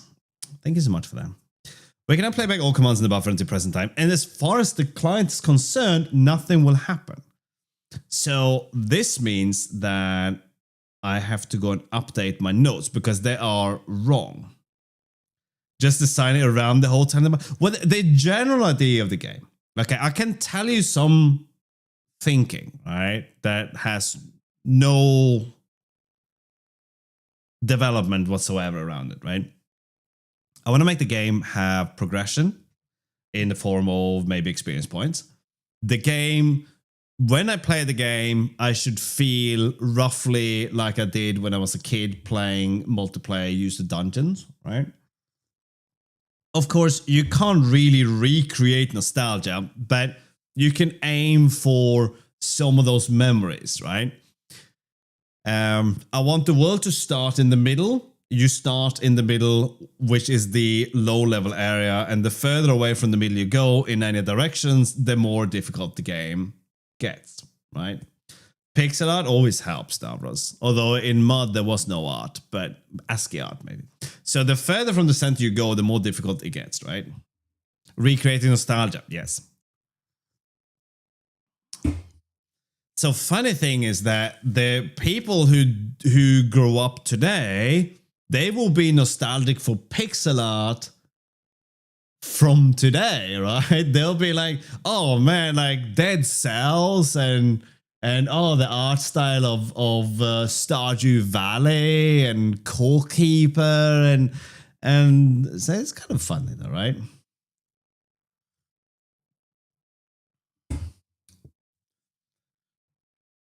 So I'm guessing you're thinking more in terms of vector graphics predates bitmap graphics, right? As in pixel graphics was just called graphics back then, okay? No, there are some attempts to recreate that. There are some interesting talks around this where game designers in the past, I think this happened in Sonic the Hedgehog, they actually made use of what pixels looked like on the CRT to create the art. So you basically made the art for a CRT, not for a monitor with crisp, clear pixels, right? And that's a bit interesting, actually. That's like very clever use of it.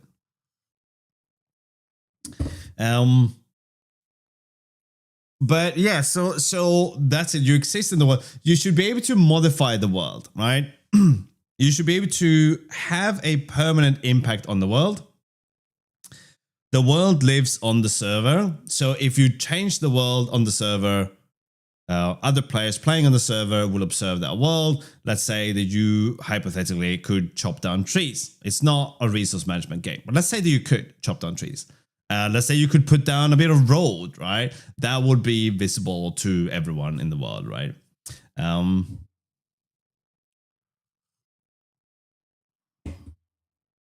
They do, right? Yeah. Yeah, CRT TVs definitely had quite a... let's see if I can find that. So we do Sonic the Hedgehog, CRT pixel art. Maybe we can find something around this, right? Did retro pixel artists design with the CRTs in mind? And the answer is yes. Yes, they did. That is, expert pixel artists on some system were able to pull this off. The image below shows how different CRT images looks from the sharp pixel one. And it's pretty... I mean, this thing is just phenomenal how much better. This one is like so-so, but here it's a very, very... I mean, you have a lot stronger feelings about the shading here. If we were to look at the top part of this, it looks like there's actual shading going on here. Whereas on this one, it doesn't, right? It's a very big difference. I think this one might have no shader versus with CRT shader. Okay, that's a CRT shader. I was kind of hoping that we could see...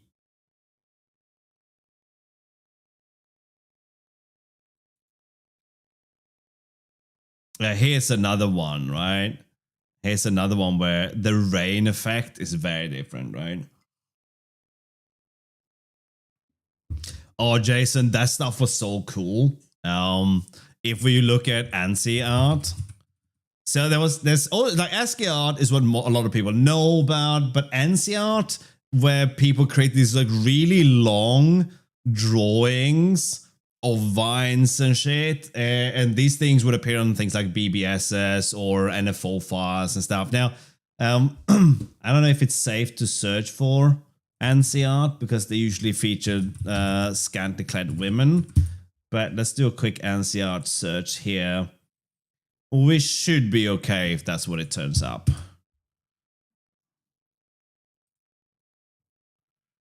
It's just insane, right? How good some of these things were. So that's pixel art. I don't call that ANSI art. That's ANSI art, right? And this is kind of what you would get when you log into a BBS or something, right? You get this very, I mean, who here hasn't heard of Racer 1911 and Acid and these things, right? Let's see if we can. Okay, we can't look at that file apparently. That's a shame. Can we do this, right? So that is drawn with anti-escape sequences. Right? You're like past pixel art at this point, right? You have very large, long pixels to draw with, right? It's very clever use of the characters for this, right? There was something called ANSI Draw. This one does not really, as Pinterest, get out of here. But yes, insanely good how some people did stuff with this. Can we just get the actual file? It's very like detailed what you could do and all this stuff, right? It's very clever. I think these days people talk more about ASCII art and such, right?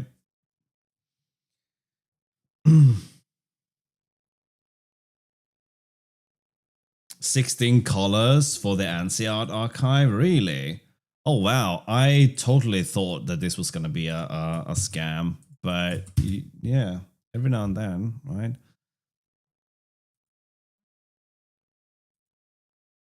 Oh, that looks like the Space Quest 1 intro.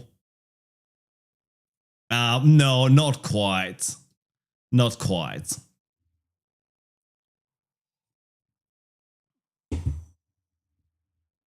Yeah, it's called ANSI Draw, probably the most prevalent one.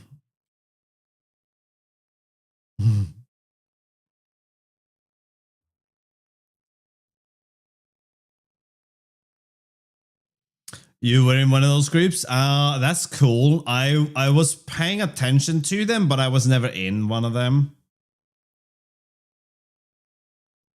That's really cool.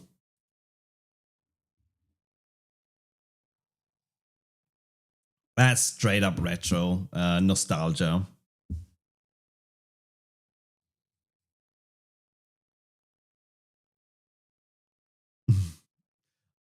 File ID.this. That's cool. Yeah, very nice. Very nice. Thank you for that link. Oh, Space Quest was straight up such a good game.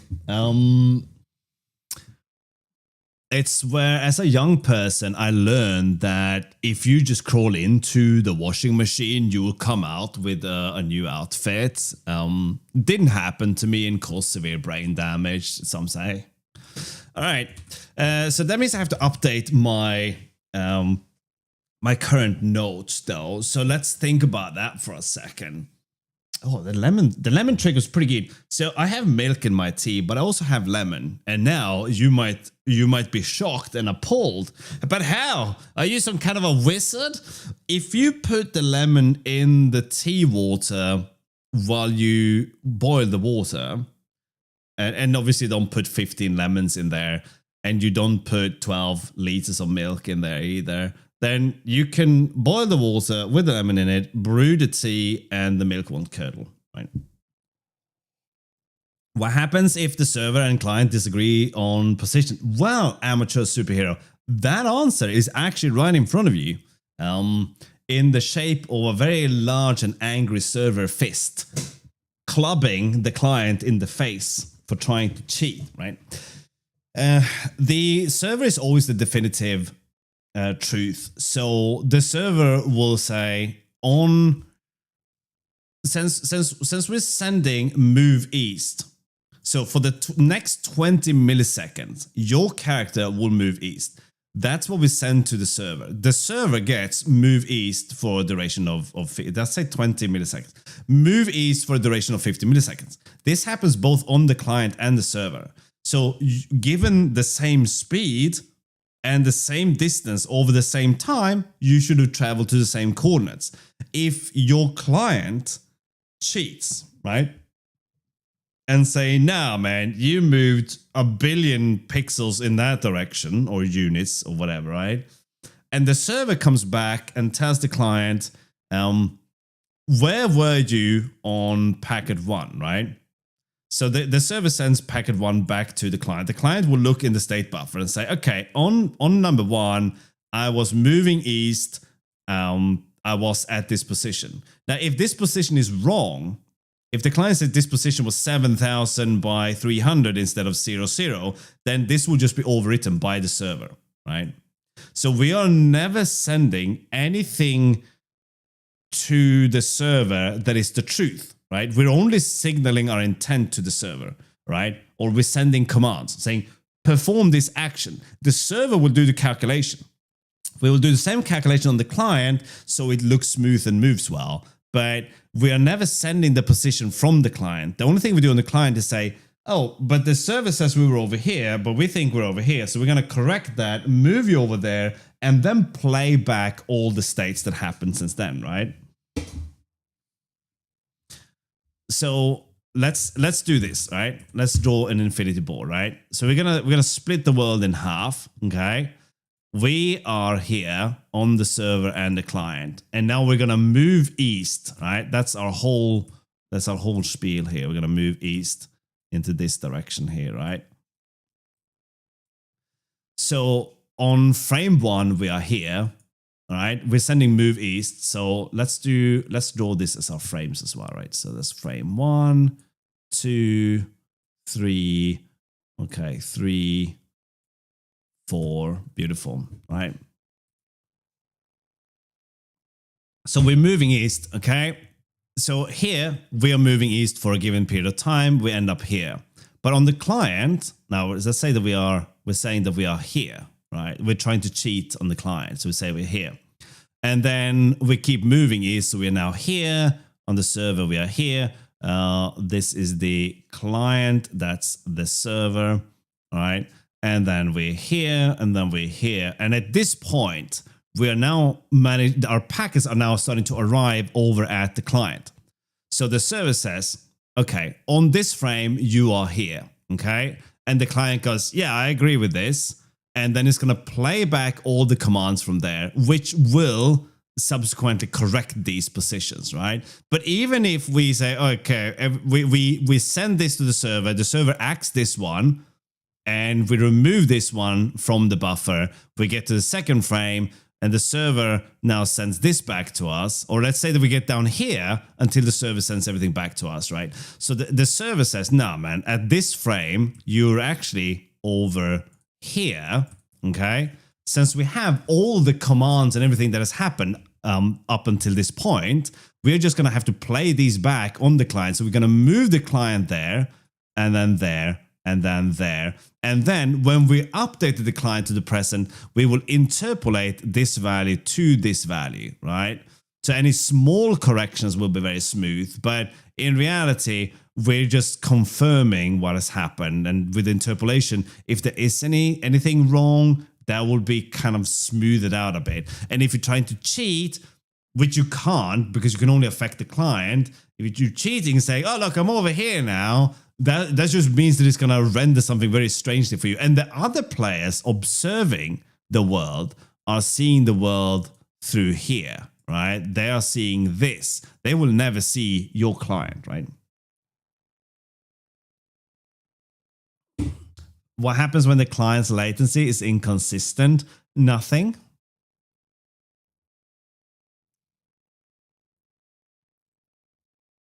Isn't it rubber banding? I can't answer that question. What does rubber banding mean? It's not gonna snap you back. It's going to interpolate you back. But in reality, what we're doing is we're predicting and confirming, right? Why is there so much beard here? Could we have less beard? Can someone disable the beard, please? Yeah, so we're not doing anything more than confirming, right? So if your latency is inconsistent, that doesn't really matter because you're still sending the same thing with you're still saying move east for 20 or for 50 milliseconds, right? Whether, well, thank you, Freefall. I do not like the beard. No, the beard and the hair. No, I think you would laugh if you saw me without a beard. We were looking at some old pictures of me the other day. And we laughed a lot. Anyway, so Wilkinson Sword. Oh man, I am more of a what's the other one? Oh yeah, Fire. Right. So I need to write this down. But okay, let me think about the latency being inconsistent. What that would mean. That wouldn't mean anything, right? If we send a command, that command has an execution window of 50 milliseconds, right? So if you send move east, you are saying for the next 50 milliseconds, I'm going to move east, right? If there's a long latency between you sending that and the next one, that just means that you're going to stand still as far as the other clients observing the world is. You will move and the server will catch up. I mean, we can just show this here, right? This is 2.5 millisecond latency. This is player 1. This is player 2. Player 2 is the red ball, player 1 is the blue ball, and this is what the server sees. It updates 3 times per second. That's not a lot, right? And we're moving player 1 now.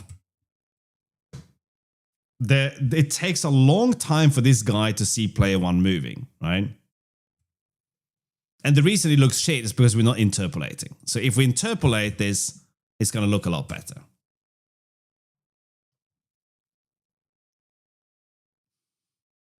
Just light the fluid, man. That probably would be enough to just remove the hair from all the chemicals and stuff, right?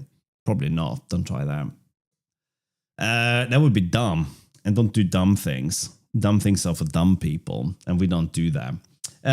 But yes, so I think I have a plan. I think I solved a confusing aspect of what I was looking at yesterday. So now we're gonna go through and remove any mentions of timestamp. Okay. We can still send the time on the server. There's always possible to say how long the server's been running for, as well as sending the current timestamp of the server to the client if that should be needed, is what we're going to say now, because we're not going to use time. When I wrote this down, I had other things in mind. This is no longer relevant, right? When the client connects the server timestamp should be sent to the client. It's the way it can calculate the offset. We don't even do that, right? Should becomes could. When the client issues a command, for example, forward, this command can be applied locally, and it can be sent to the server along with the timestamp. But we don't send the timestamp, right? With the packet number, right? So we send it with the packet number, since both the client and the server have the same command execution time. This will be deterministic, right? This means move north or east. For move east, issuing a single move east command would result in both the client and the server moving the player sprite eastward for a duration of the command execution time. Okay. Assume the player has a sprite associated with it, sprite entity ID 2, XY0. This was a little bit too verbose. And the player sends the north command to the server. The following events would take place. And this is where things don't happen this way anymore.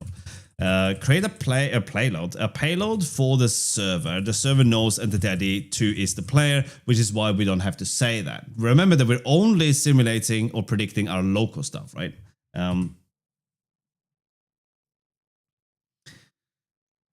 Oh yeah, no, this is not valid, right? Don't get caught up in what don't get caught up in any text below here, right? You can care about this if you feel inclined to do so, but anything after this cursor should be assumed to be incorrect, right? So we create a payload for the server. The server knows entity 2 is the player, so we're gonna say command north. We're gonna ditch the timestamp, but we do include the packet ID. Add the payload to the outgoing queue, so we're pushing the payload that's going to be sent next time we synchronize with the server. Send the payload to the server, which is draining the queue effectively. And here we can do things like amalgamating things into a single whatever. Nobody cares. Start moving the entity to northward for a duration of command execution time. Or should we say, no. Let's do this. Right. Store the state in the local state buffer. The state buffer contains a list of player states and commands, no timestamp, but we can have an associated packet ID with this.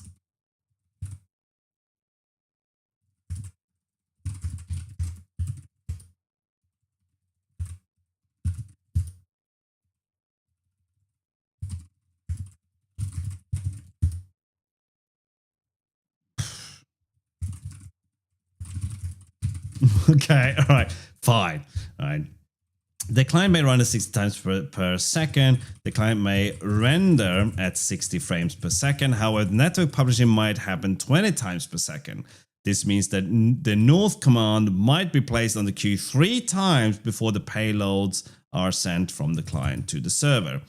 Well, not really, but yes, really. That would be 3 separate packets, okay? And that would happen over the time. They would have happened for, okay, let's just fend. So 160 is 1.16, so 120 is 0.5. So that would be 50 milliseconds, right? So that would take place over a period of 50 milliseconds per command. So over a time of 150 milliseconds, we could have written 3 moves into the queue that is going to arrive at the server side, right? Let's put it that way. This means the north command might be placed on the queue. No, because we do input sampling. It could be placed on the queue, yes, but we do input sampling with the same frequency, right? So this one doesn't really hold up either. So the client may render 60, but however, the network publishing might happen at 20 times per second. This means that the north command might be placed on the queue, but that's not true. The input sampling or sample rate is the same as the, but it's not. The input sample rate is the same as the command execution time on the server, right? No, it isn't. No, it isn't. The input sample rate might be, the input sample rate is not 60 times per second, but it doesn't have to match. You know what? Doesn't have to match the server or the command exec time, right? Because you can sample the input, translate that to command multiple times, but it doesn't mean that we process these commands at the same time. So the server and the client need to process the commands for the same amount of time. That's really all we're saying, right? The north command might be placed on the queue 3 times before the payloads reach the server. The north command might be sent to the server several times, but that's not true. We're just going to skip that comment, right? So on the server, oh my god, my nose is super itchy. Do you guys mind if I do the rest of the stream like this? Because this kind of helps with the itch. Oh, why do you have to have such big nose, streamer? It's like it's massive, right? And I got like this birthmark right there as well. Okay, the client might render 60 frames per second. However, the network publishing might happen 20 times per second. The input sample rate doesn't have to match the command exit time or the render frequency, but can run at its own interval. The only consistent timing here is command execution, right? Oh, it just makes everything so easy, right? Oh, it's not a sneeze itch. It's more of a itch. Brain function. Current brain status is offline. You have 0 brain cells remaining. Please top up. All right, on the server, receive messages from client. God damn it! Why? I showered this year. On the server, receive message from the client, apply the client input to the entity of the world, and perform the command for the given duration. The reason I'm stressing this duration so much is because this removes the need for any timestamps, right? Send state back to client. On the client, receive ACK message from the server with the packet ID and the position. Rewind the state to the one that has the same packet ID. Replay all commands locally up to that point and interpolate the player's current position to that of the final result. And this is what's going to happen. This is what's going to happen frequently, but you will never really experience this unless you try to cheat. I'm so happy about this. This makes so much sense. I was doing some really arbitrary madness with timestamps before. Shower too often is also bad. Wasn't it considered ungodly to be showering or to taking like frequent bath in the medieval times? All right, so you'd be burnt alive if you were too clean. I think this is vastly misinterpreting history, by the way. All right, and then this source points to this thing. Okay, but I think we got this now. I think we got this, yeah. So we're gonna end up with a couple of things. Okay, should we hop to the client now? Actually, we need to go to the server and we need to change the world a little. So this is going to be a trait instead. And the command types that we're sending is going to be there. Maybe we have something like...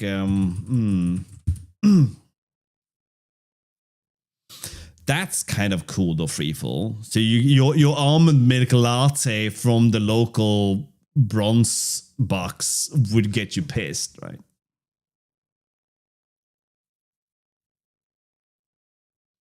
Bathing. And these, I can't remember last time I had a bath. Thank you for the follows, by the way.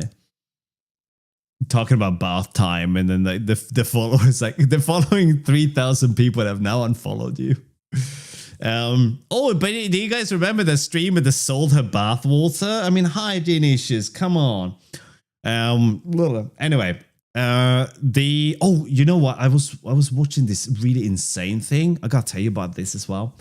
Can we fix something?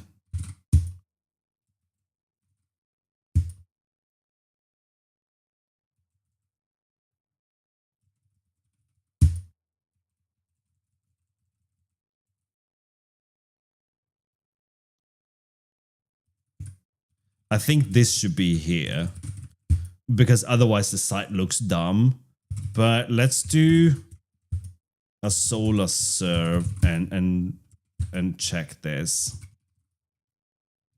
Sorry, this is now a web dev stream, but the title thing was driving me crazy. And if I go here, no, it doesn't put the thing in there. No, it would have been the opposite, you lemon. You did it the other way around, didn't you? Yes, you did. But why is this not doing anything? This should now remove the title. Well, that and the server. Until you click on something. But then it doesn't have any of them there.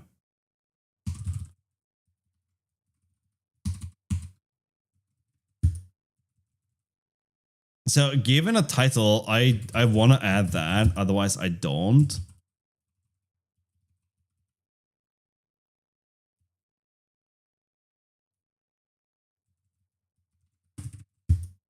What about that? Now it's adding it there and then removing it. So it's like the opposite I want. Yeah. Oh, big old dummy, right? We'll never learn how to center there. Why wouldn't you say your bath water? Because I don't bathe. I don't enjoy bathing. I like swimming in the sea and stuff, right? That's cool, but bathing is just not my cup of tea. And I won't bathe in a cup of tea. Although if someone provided a sufficiently large cup of tea that I could actually fit in, assuming it wasn't like 95 degrees, I probably would bathe in it just to be able to have taken a bath in a cup of tea. I don't think I would drink the tea though. There seems like a bit of a hygiene issue there as well, right? Sell the seawater afterwards. Well, I mean, at least it would be more hygienic than selling like stale bath water.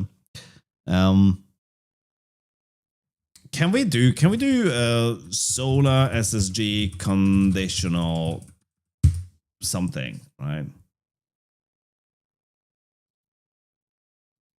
Oh, maybe we can use this thing, right? Let's ask the chat, right? I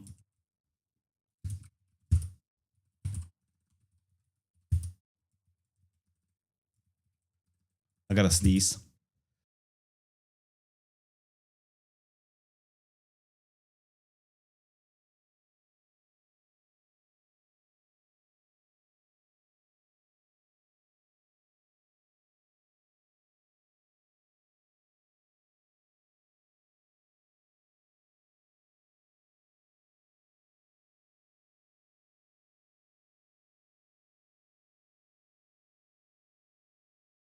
Oh man, I get brain damage from sneezing. What was I doing again?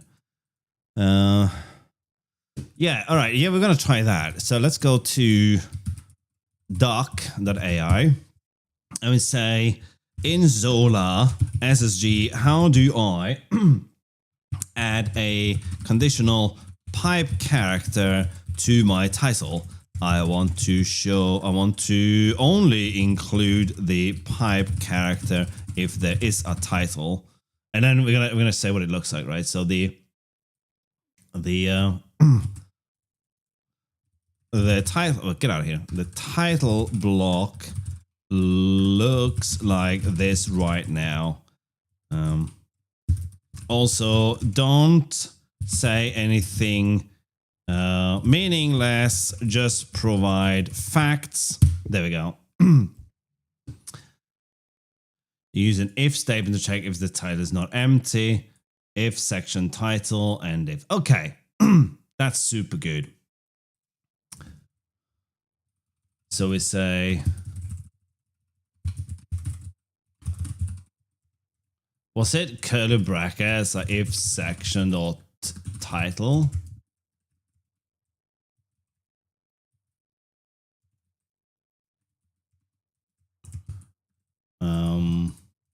And if maybe. All right, let's have a look. No, that doesn't have it. It doesn't have it there either. It doesn't have it there. So that clearly didn't work.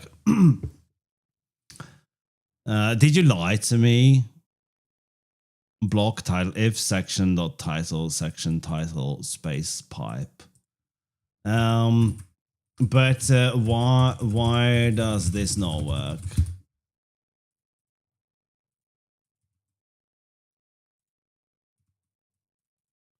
Is it because it has to have double quotes? That seems a little bit iffy. No. Maybe this doesn't even work. No, it doesn't. That is something else. Let's make sure the server is running as well.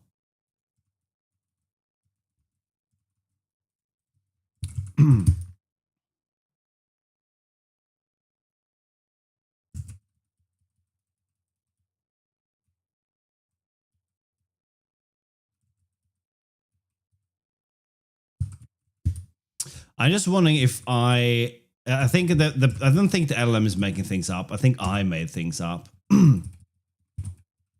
And why do I think that? Because I probably used the wrong HTML page, right? We have base, index links.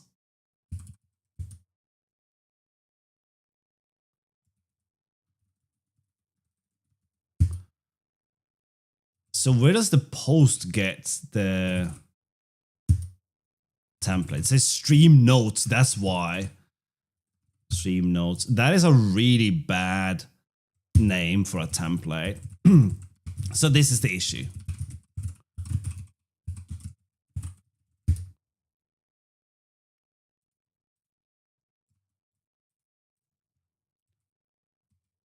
And that's not section, that's page. Okay, there we go. Fixed it. The LLM saved the day. All right.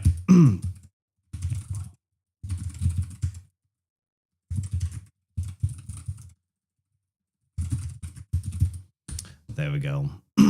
Sorry for the web dev moment there. I just had to deal with it.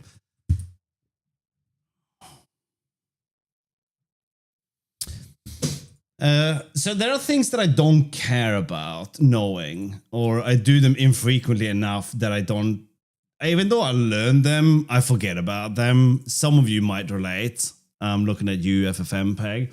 But there are like things that I learn how to do them and then I forget how to do them, and then I have to do them for like a year or whatever. And things like that, I'm quite comfortable chucking that into the LLM and not caring about it. Then there are things that I want to know. Those are the things that ends up in here. So here's a conversation with myself. Very, very rewarding conversation as well. Here's a pair of glasses. If you guys didn't know, I actually wear glasses. But I don't wear them on stream because I don't want anyone to mistake me for a nerd. Anyway. So yes, so we have the command. We have a function called update, mutable reference to self, and we probably need some kind of like world state or whatever, right?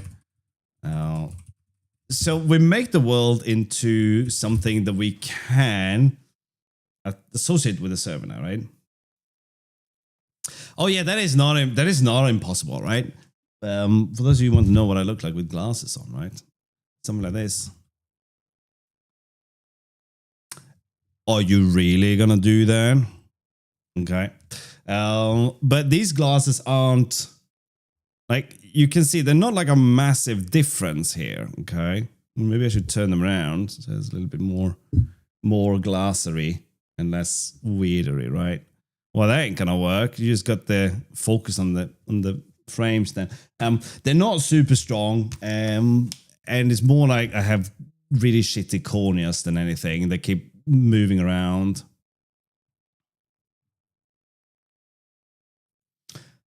Oh man, I was saying that I like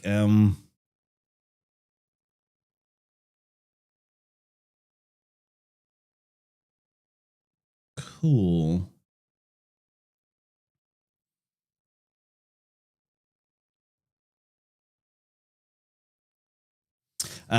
Yeah, as I was saying, I like Blue Sky because it has so much more sane content filters.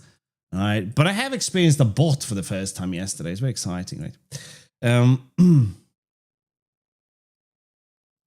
Yeah, they're not very strong at all, right?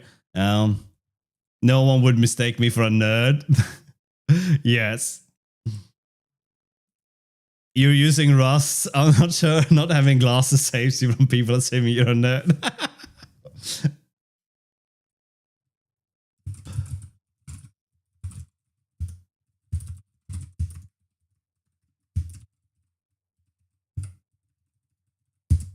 There we go.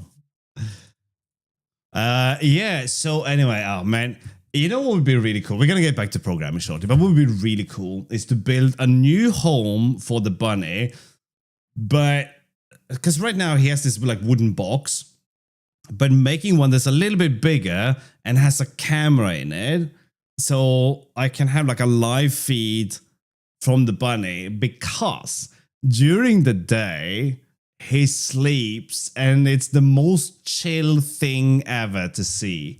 All right. I mean, I have like 6,000 videos and photos of the bunny. As a matter of fact, any any video I have is just gonna be of the bunny doing things. I'm very bunny focused.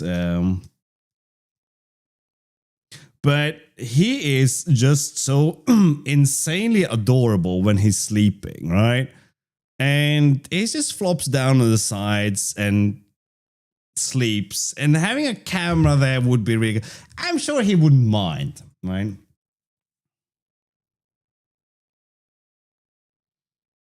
You are not wrong, Davros. Yeah, no, you're absolutely right. Okay, so now the world, it looks a little bit different, right? So we're gonna have a root scene and a world. So the world is just gonna be a what was his name? Not Devon. Devo, maybe. Okay, you know what? No one knows what I'm talking about. Never mind. Okay, so the world is a vampire. No, so that's W.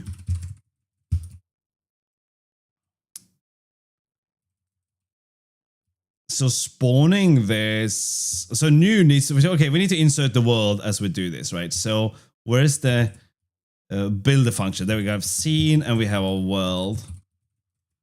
That's a W. That's going to be builder and that. So world, whoops, is just a DT comma. There we go, right? And what's K is the state, and then we have the world as well. Okay, so I think we're almost done. Oh yeah, what are you doing, you loon? It looks like that. And then here, that's W. And W. Ube no? Right, so we're supposed to pass in. Oh, rubbish. It's the same thing.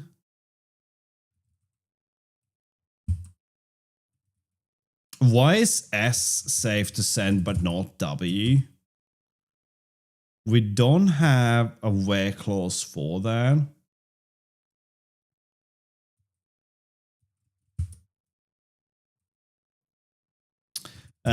But yeah, are you guys doing? If anyone wants to join, I'm doing the focus challenge, right? Do hop into the Discord, okay?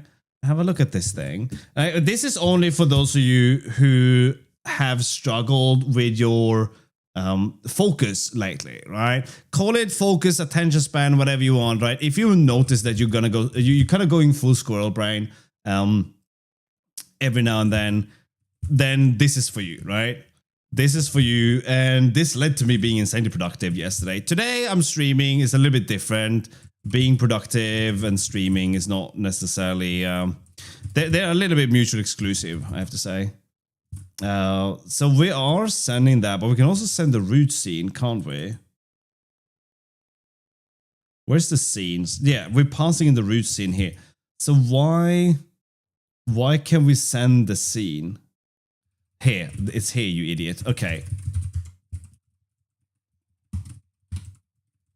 There, solved. Oof. Are you going to do client server where the client's player is definitive, or would you have potential for laggy control but more consistency where you wait for that round trip?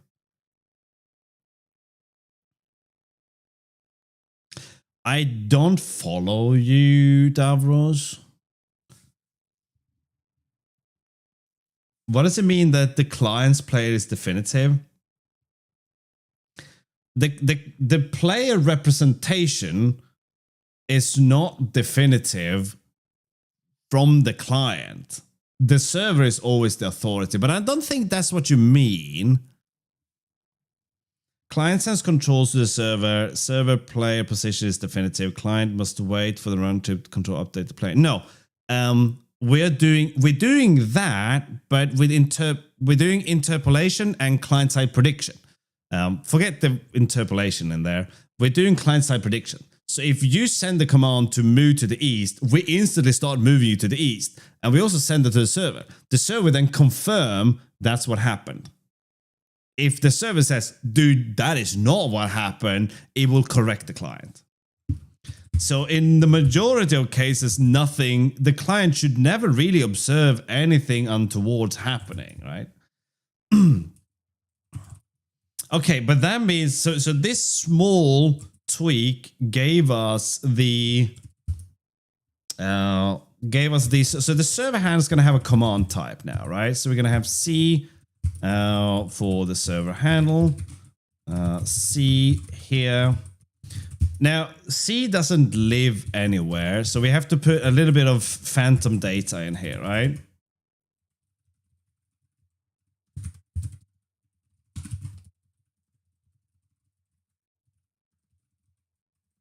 Phantom data. I don't know where this weird onslaught of dyslexia came from, but here it is. What game is this from?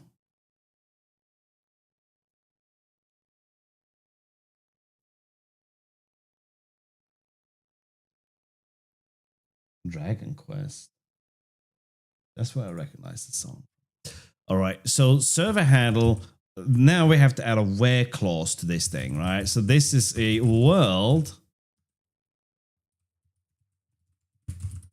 So now we can say that this is a world command.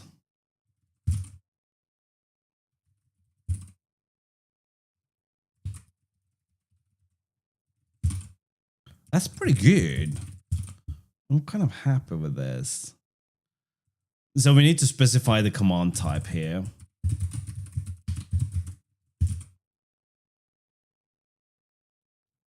So the client needs to have a command type as well. Ooh, it does permeate, doesn't it? Whoops.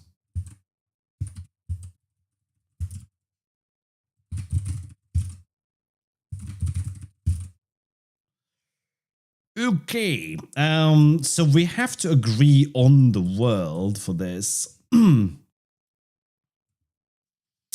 state thing here has a terrible name. I don't love it. But we can make this generic over C already here, so we don't have to worry too much about that. It's going to be the same thing anyway. This is not coming from there anyway. So window handler, do you actually need this?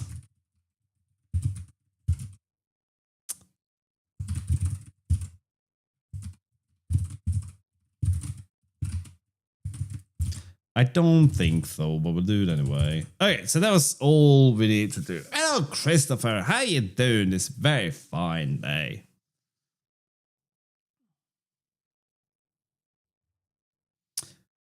Okay. So now we need to interpret the command. How are we going to do that? Since we're experimenting, we're going to do a quick commit. Made world a trait. Now this is on the wrong branch. I'm going to switch to main, then we're going to merge the experiment into main. I'm going to get back to experiment. Now we can do nutty things, right? All right, enjoy your walk.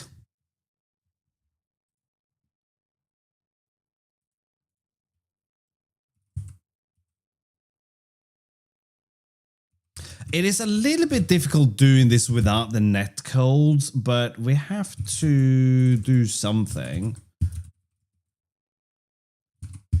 We could now look at the tick rates. So we have the world step, we have the physics step, and we have like the command execution time could be part of the world step. That would make sense.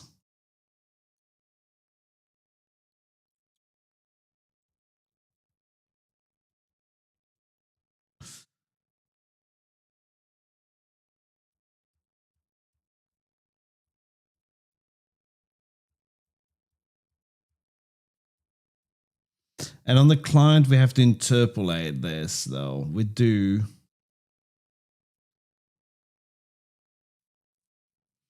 I think we're good. I think we're good. I'm also getting quite peckish. What are we having for dinner today?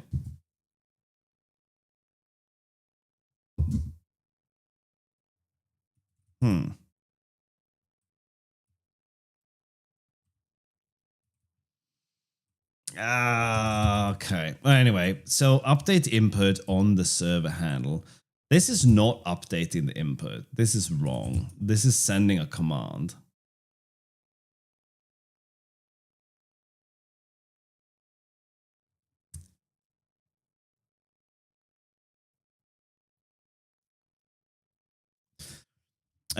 So what does this look like? We have the local client connected to the server, and they have like a physical attachment.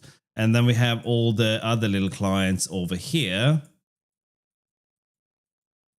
So we need to read the input from here into some kind of buffer. But this is going to be the actual server. So that means that the server handle needs to be able to write the input to the same position as these guys, right?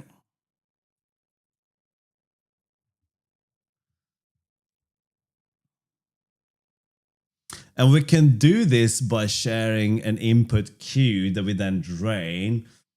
So we're saying that every client has an input queue. It's just that if we have the handle, that becomes a separate client. Would that make sense? So every 50 milliseconds, we drain that queue.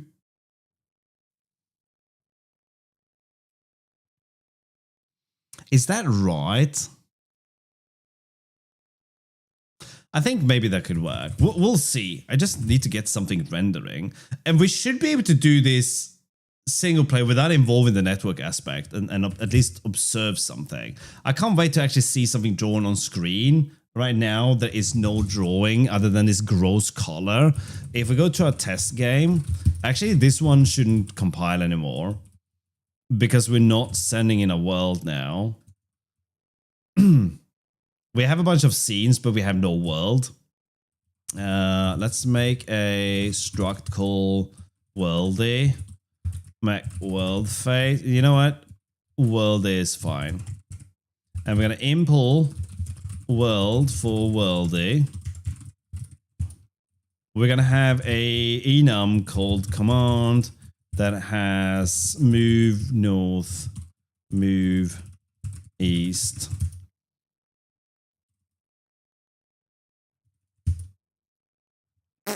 All right, that's what we have. What do you mean? Hello, Celestial. How you doing? Where's the world? The world is private. The world is for everyone. You can't make it private. That might be actually sufficient to get this working. It was not.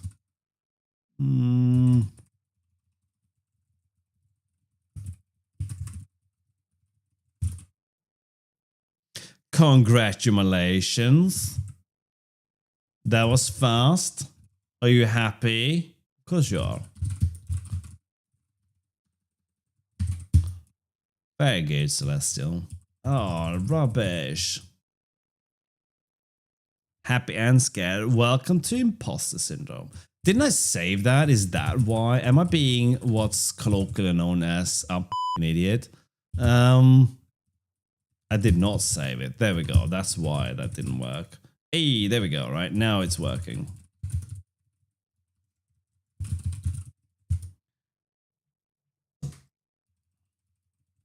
You're on a dev team, but you're not getting paid. Could you elaborate on this? I need to figure out whether I need to help you or not. That's not your place to do. I know then. All right, so we're going to send Worldy into this. Let's make a new function for Worldy. Thank you for the follow.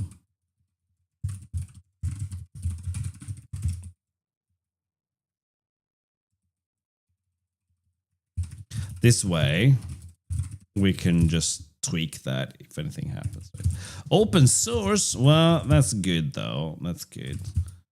As long as you're not working for someone for the exposure, we're happy. It was Cat Barker. That's for you, Cat. Just for you. Okay, so we are now able to do this. Thank you for the follow. Much follows. Thank you all. I'm curious where you guys are coming from. How are you finding me here? I am terrible. I started my self-promotion tour though, right? I just go outside every 5 minutes, but I'm here, go and follow me. No, not into my house. I mean on the interwebs. Oh, I can't shout URLs. You know. Okay, right. Stop trying to save this file 800 times, 900 times. So we're now passing in the world, so we should be able to queue a command. So we need something on the server that is a representation of players, so we can dump data into this. Okay, so over the network we do, you know, serialization. Prime subs. Oh, beautiful. Thank you so much, Cat. Why is there no notification? There's the bunny. There he is in all his chewing glory. Thank you so much, Cat Barker. I appreciate that. Thank you. Bezos bunnies. So, yeah, so all of this goes into the same thing. So we need something that is a player. So this guy should effectively just be one of the guys over here, right? Doing his thing. Get rid of this stuff. Oops. So this guy should just be the log. So we need something that is a client. We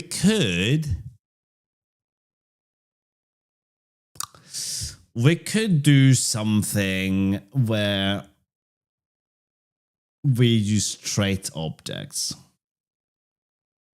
But I don't know if I want to do that. Using enums isn't going to make any big difference there either.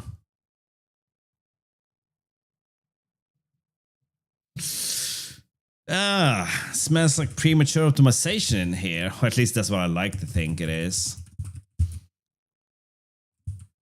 The server has players. Yes, it does. So would enums. The difference between using trait objects and enums is the trait objects would allow us to extend this from outside of the source, right? So anyone implementing the trait could potentially launch their client in there, but since we're going to fix the network stack and this, there isn't really a reason to do so.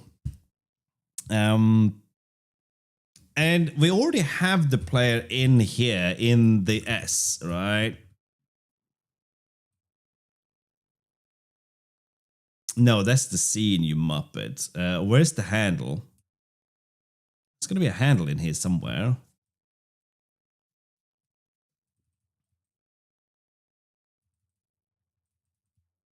Okay, but can we run this now and see that awful background at least?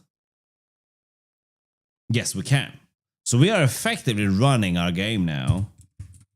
Whoops. And then I killed everything. We don't need any of this. We've figured that out already. Right. Okay.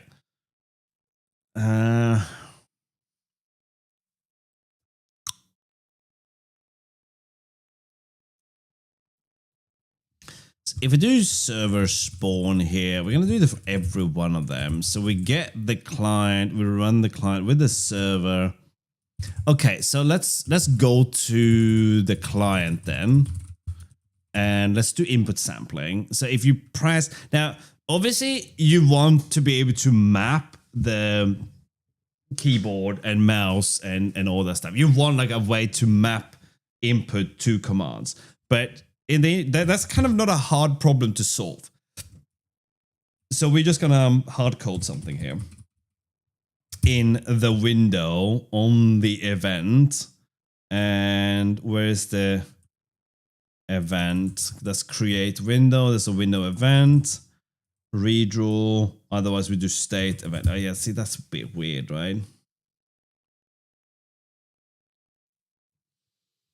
Oh, we're gonna have full configurability of this thing. That I can't see that not being sensible. I mean, that would give you the option to map anything from like half a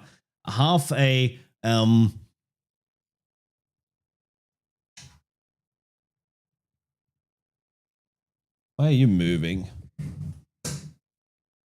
Oh, that's why. Yeah. Cheap rubbish. You would be able to use a gamepad if you wanted to. You could like map half the gamepad and half the keyboard if you want to. So we just leave this entirely open, right? To design. But for now, we're just gonna hard code this. So we send the event to the state. And if it's a keyboard event, we're gonna do update input, but that is not really what we're gonna do, right? So what can we say if let's just match on the event. And let's not have first of all, let's rename you to handle. All right. Update input should not be, there should be send command. Or Q command, right? Let's go there and rename this to Q command. And that's now a command. And that's gonna be C. There we go.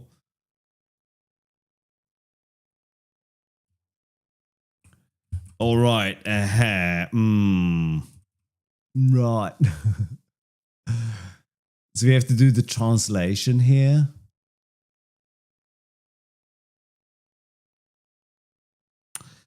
Should we expose the entire keyboard input on the client so the client can effectively make commands out of that?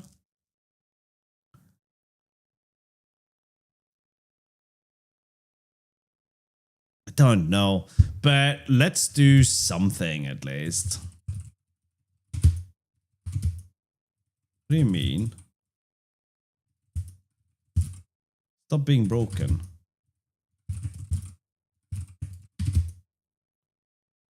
What is this? Is this a struct? Are you being structy?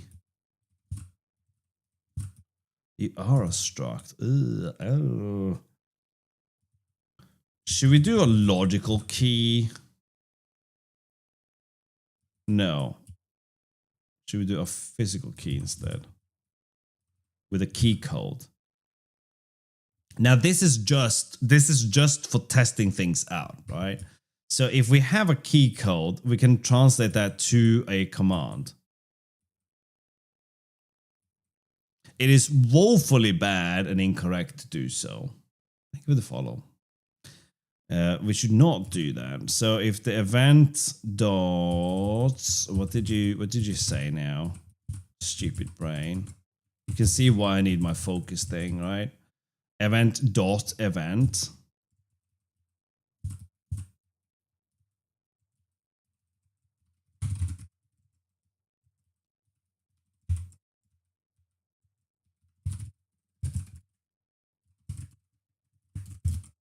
There we go.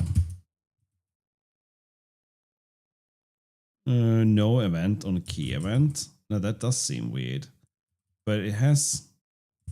Wait, what are you? You are keyboard inputs. Inputs.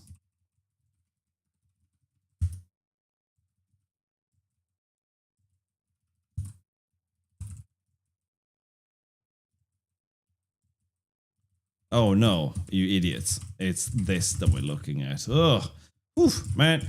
I mean, I'm not all there, okay? We'll be fine. So this one has a code that we're interested in. So we're gonna match on this. And it's this thing that we're interested in. So here we don't care, right? This one we do care. So we'll do a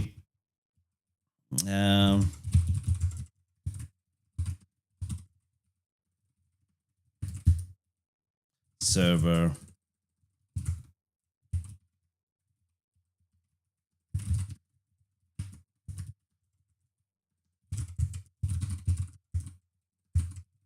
right. We try to make a command out of there. Otherwise, we do server handle dot q command. Right. Return, not continue.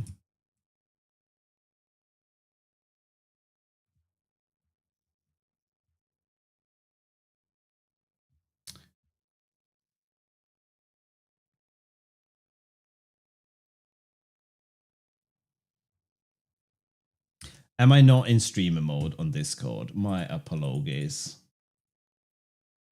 I'm not even on Discord. What the help? Hang on. I need to go into streamer mode.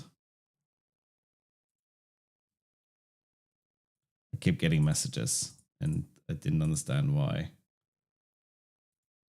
Fixed. It's coming around quite nicely. Thank you for asking, and I do love your name in this context. Okay, so we have a key code here. So we need to say that C implements from key code. So we're gonna fix that. Not from, try from.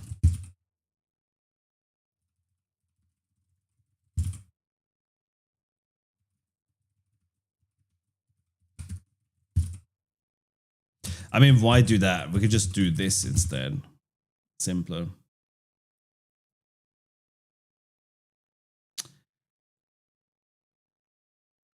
Now we have to move this over to what C should implement. Well, we could do the same thing here. It's not super cool to do this, but we gotta do something. Oh. No, we can't do this because now suddenly the server has to become aware of WinIt. And that's rubbish. That's babies. That's what makes babies babies, okay? That makes no sense. Okay, so how do we make this happen then?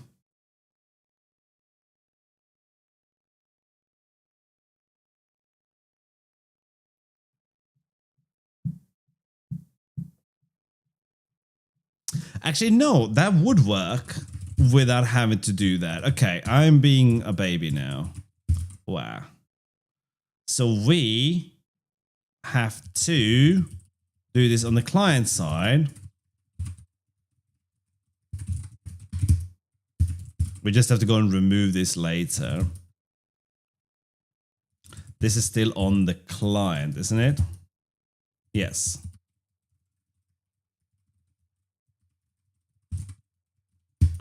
I don't love this, but this should work. So now here we have to make that implementation. And it's going to go, no, you can't do this. So we have to impl from, no, try from key code for command, which means we might have to re-export the key code.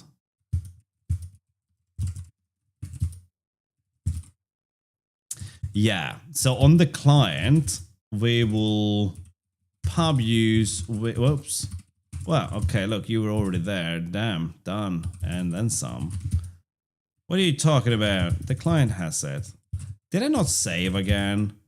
Am I that confused? Okay, I don't believe you. Let's use bungin client key code. All right.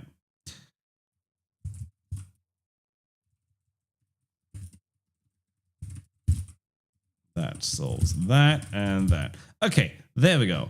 So if the match on the value, that's going to be pretty large, isn't it?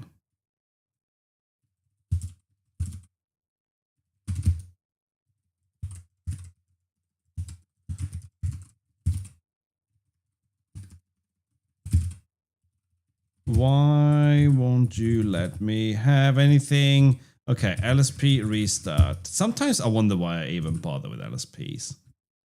Can you go to definition this week? Please? Rust? LSP? Lumpy Rust Princess? Alright, it won't have any of it. I don't know why. Okay, I can go there, to here, to here. Alright, thank you. Alright, so what are we looking for? We're looking for K. Is that just... Okay, it's a key K. That's it, right? I think that PsyQ would be utterly amazing if that worked with my Rust code, all right?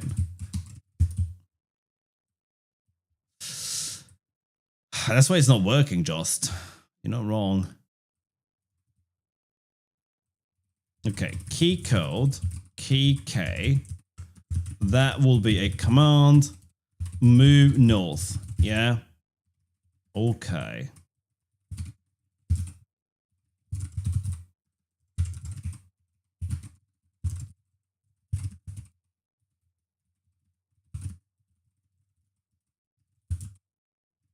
Better works with Seika. Yeah, but it's pretty, you know, Rust had Racer, then RLS, and then RA. So it had Racer, which I thought was great and sad to see it die. Then, because it wasn't no stupid server you had to run. Then it was Rust language server or RLS, which was slow and didn't work that well. And then finally we got Rust Analyzer, which is pretty good, right? Thank you so much, Ripsas.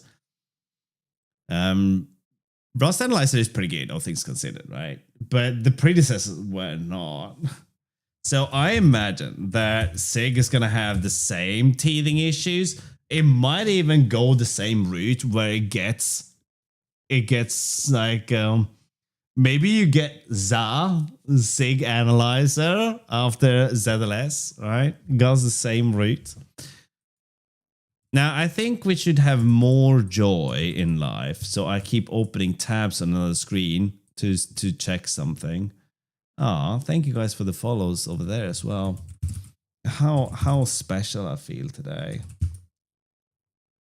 Okay, so we can now send move north. Let's do one for move east.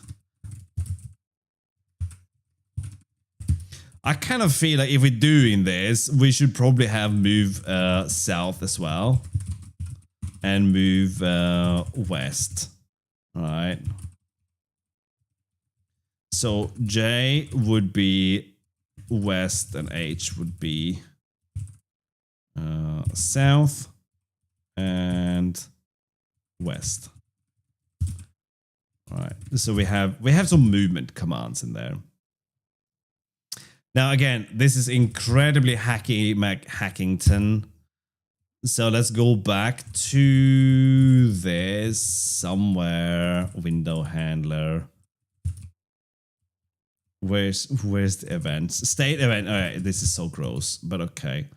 And then here we're doing handle Q command, right? And this is what we need to do where we are allowed to share something between the client and the server. Now, I want to avoid things like I want to avoid things like locking data structures, right?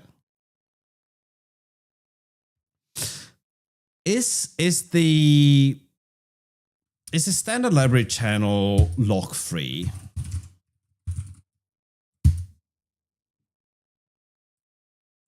Whoa, when did we get npmc? Oh, we didn't. Okay. I was like, what? But no. No. No. We don't have that yet. All right, thank you, MPMC sender. As opposed to what? Isn't this the MPS? Wait, did you say MPMC? It does. Oh, you sausage. Okay, fine. So we're here.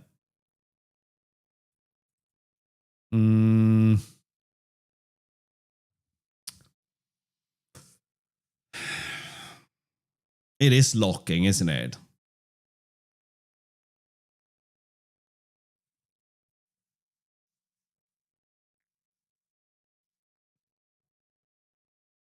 I think this is locking. So counter sender versus, okay, array channel. That's the flavor. So counter sender.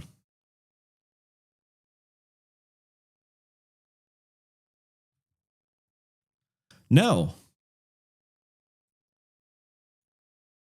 it isn't. It might be arced, but no locks. Okay. Oh, thank you for the follow. Okay, so I think that's right. Then the sender might be lock free.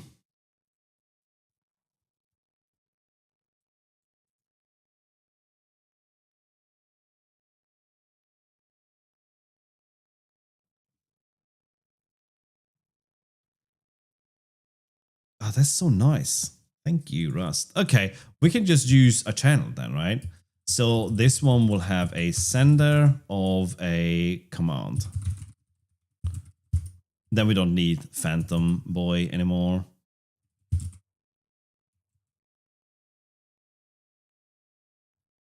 And we can just make that into the TX. Get rid of all the Phantom Menace here. And then we change you to have a receiver of a command. Nope, of a world command. Why? Oh, because that's not okay. Fine. Then where W is the world, we can skip you. Skippy. Oh, really?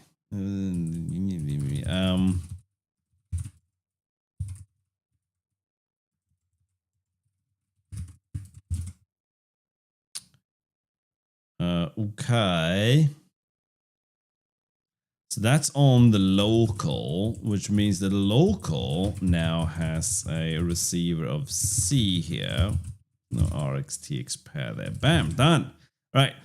But we have to read from these things, right? And we're going to have to do something to sort of pull information in. Not to mention we got 108 beautiful warnings that we should get rid of. So let's do that.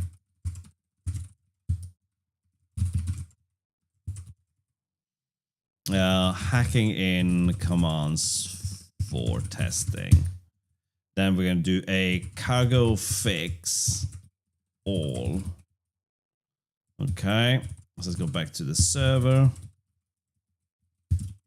Right, so it's still got 99 warnings. But Rust ain't one of them. What? That makes no sense. You make 0 sense. Okay, so now we have to pull this on the server, right? We have to pull our where's the server update? You're doing something, aren't you? Server do. I got 99 warnings, but just 42 ain't one of them. Okay, so here is our slow update, which is definitely the name we're gonna stick with. Pull input is going to be renamed to pull commands, and that's what we want.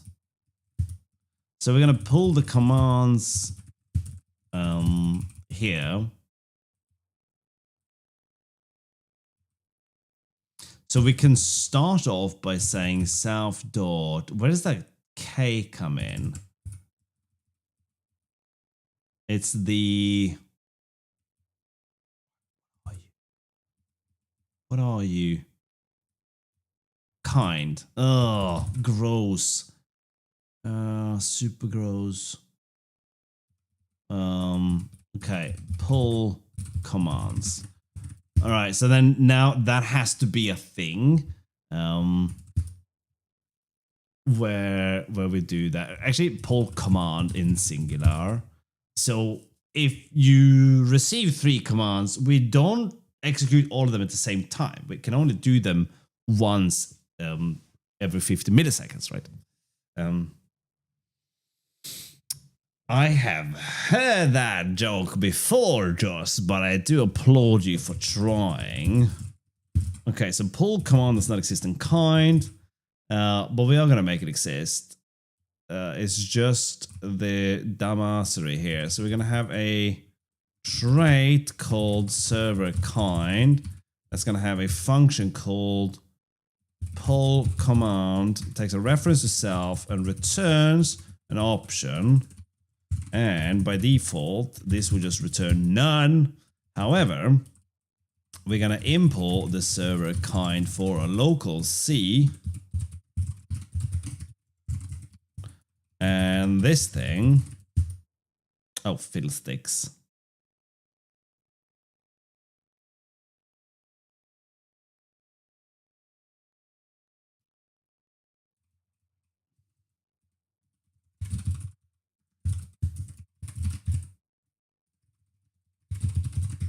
That's what we have to return. So here we cannot import that for standalone now. Oh.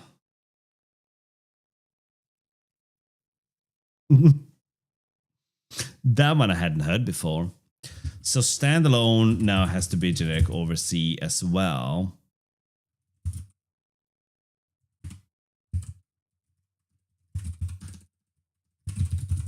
But that's nothing that a little bit of type wizardry can't fix. Okay, so now we're definitely 100% saying that W is the world.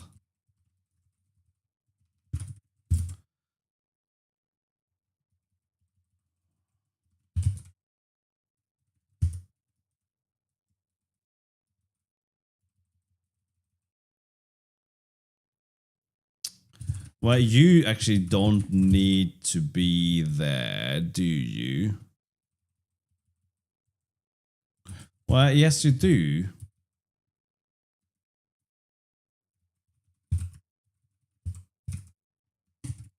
Like so and so.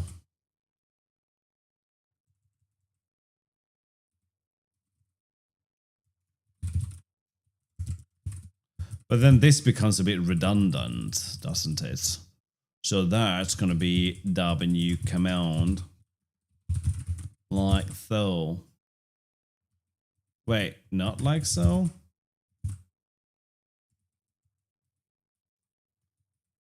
Oh, right. That's what I was doing. You muppet. No, what do you mean type annotation needed? No, you don't.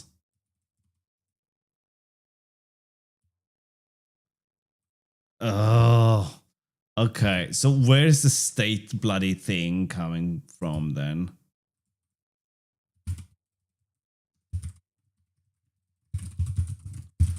Awkward, right?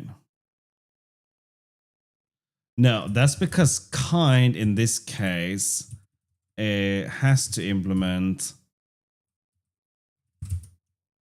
Where is all this actually taking place? Where's the where clause? It's not. Why does this not have a where clause?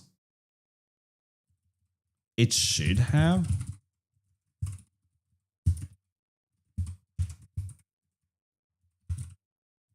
If it's not kind, what is it called then? Server kind.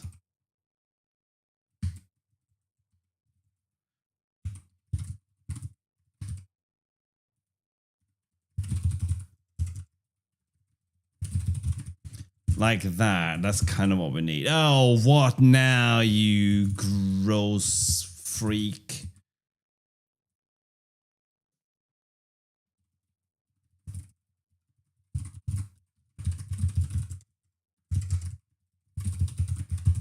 There you go. Be satisfied. You're not satisfied at all. That's rubbish. But that is correct. Oh.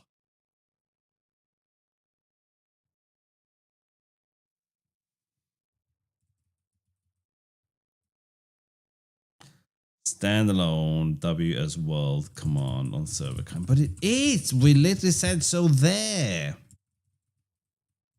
No, we have no lifetimes here, Zaga, because we're going to do this cross threads. And if you do that, you have one option in terms of your lifetime annotation. It's either static or go home. Go home is not an actual option, though, but it would be fun. It would be fun if you'd be like, yeah, what lifetime do we have here? Yeah, go home. That's the one, right? Buddy. Okay, run. So K is the world and server kind is that craps.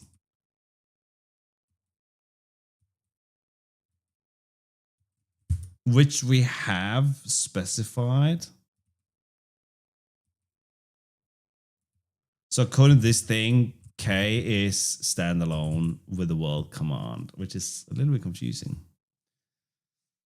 The last game I played is Heroes of Hammerwatch and Balatro, and I am so into Balatro and Heroes of Hammerwatch. But I haven't played Balatro in a couple of weeks now, maybe. I think Heroes of Hammerwatch I played the other day.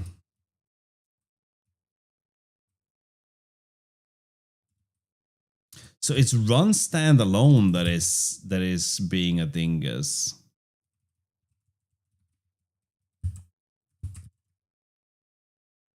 Is it WK? No, it's SKW.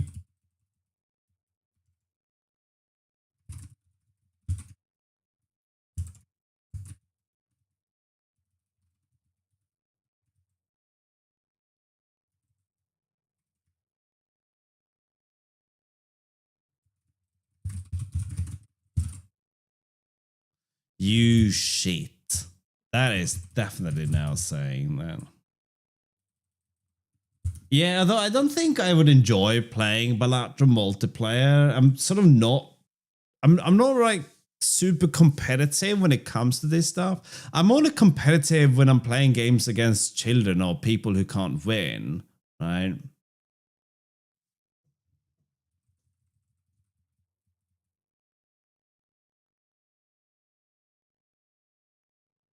Oh, hang on. Did I? Oh, you idiot. Oh my goodness. Okay. Well, it is a Rust moment, but the moment was in the wrong place. I forgot to implement this. You stupid shit. Self.receiver dot try receive. Okay. Snap. Yeah, but she didn't like it. She was not into chess. It was not her cuppa. Do we have to still do this though? No. Oh my goodness, I can't believe I had such a brain fart. Thank you for the follow. But her cousin liked playing chess, and he was how old was he? He was maybe 10 years old and still beat me in chess. But I am incredibly bad at chess. Right? I almost lost to a 6-year-old the other day. Luckily, when he wasn't looking, I just smacked the pieces away and then beat him up. Okay, so now can we send this?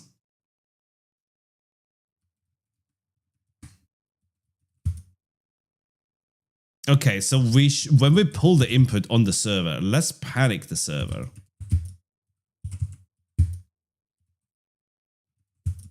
Holy moly, thank you for the follow. I bet you get that all the time. So in our update, where's a slow update? Here's a slow update. Pull commands.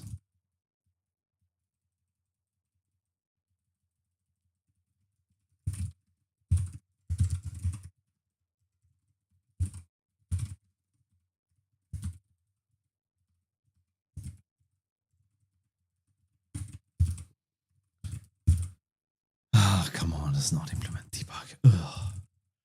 You are such a sausage.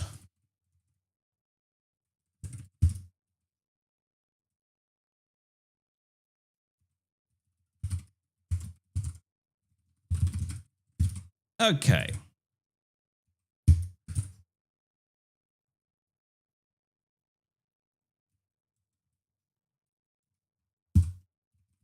It's not panicking. Okay, that's bad.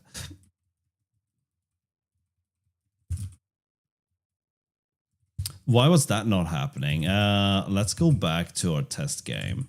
We did implement this for the command, so we should have... Pressing K should have given us this, right?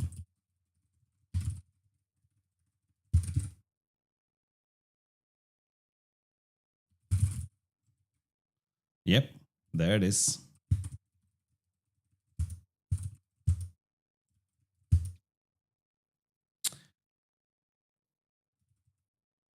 Oh, maybe I never sent it? Awkward. No, I did. Oh, right, but we never actually did anything with it. Prepare to see panics. And we want to see panics. Panics is good now. Yes. There's a filthy panic. All right. Panics are good because it tells us that we actually translated or we transfer the command over to the server, right? The client keeps running even though the server has gone home for the night. But this is super gross. I don't think I want to do this. More like, I don't think we shouldn't do this.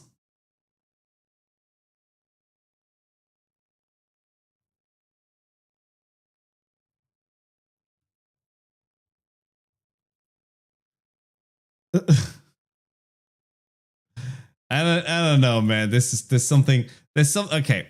I just looked over to see my Blue Sky stream, and let me just pop this out.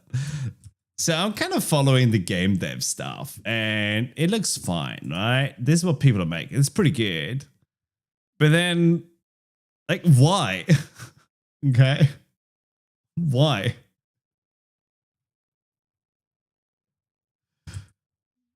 Have you seen like human anatomy before? Oh.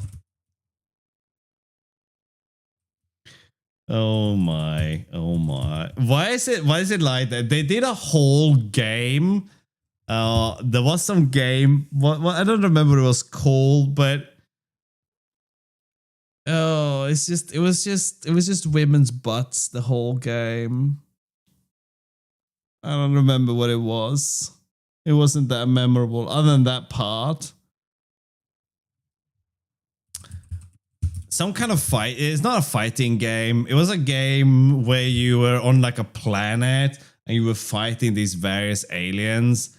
And it's like Astral Blade or whatever it was called. And yeah, it doesn't narrow it down, does it? And it's just insane. Like, what audience are you Stellar Blade. What Stellar Blade? Stellar Bladder. But yeah, what audience are you pandering to here, right? What's your audience? Okay.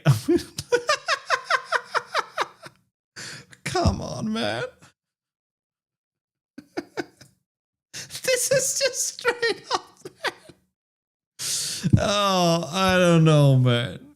I don't know. Mommy, can I have the butt game, please? No. Single 30-year-old males. 13 or 30. There you go.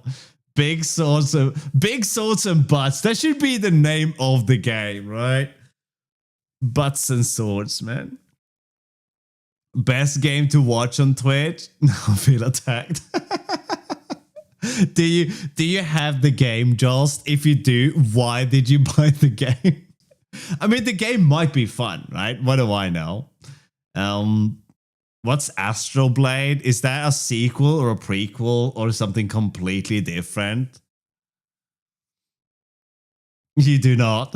Now, I mean, like, I'm not judging you if you're watching this and you'd be like, but I like Stellar Blade. It's such a deep and meaningful game. It maybe changed the way I look at aliens that are killing childlike women.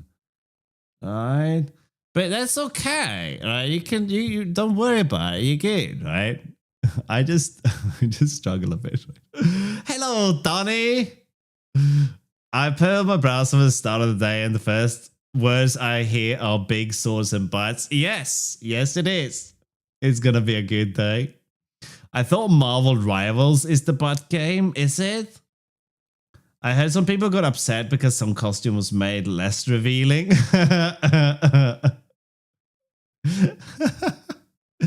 So I have never really cared much for costumes and those kind of items in games. But I have friends who do, right? I have friends who care a lot about the cosmetic stuff, right? And I think cosmetics are a great way to monetize a game as well.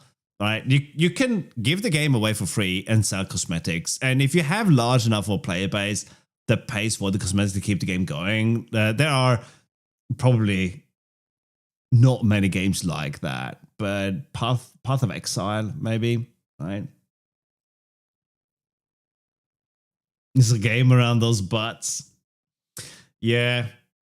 But like the cosmetic stuff, I never really cared about that because it doesn't affect the gameplay or the game loop, right? But your game loop's fun, but your protagonist has too much clothes on, and you'd be like, my protagonist is a 40-year-old single alcoholic living with his mom and has diabetes. Should we really have a sailor outfit for this guy or not?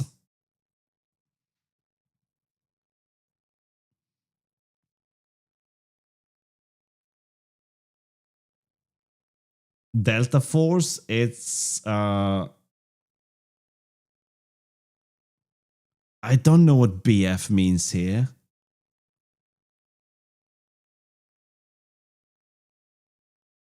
I'll have the belly showing. I mean, it's Battlefield, right? Okay, man, you got remember that I'm an old person on the internet, right? I don't know acronyms. I don't even know what TLS means anymore, right? Oh wait, someone's texting me anyway, right? Okay, what are you saying?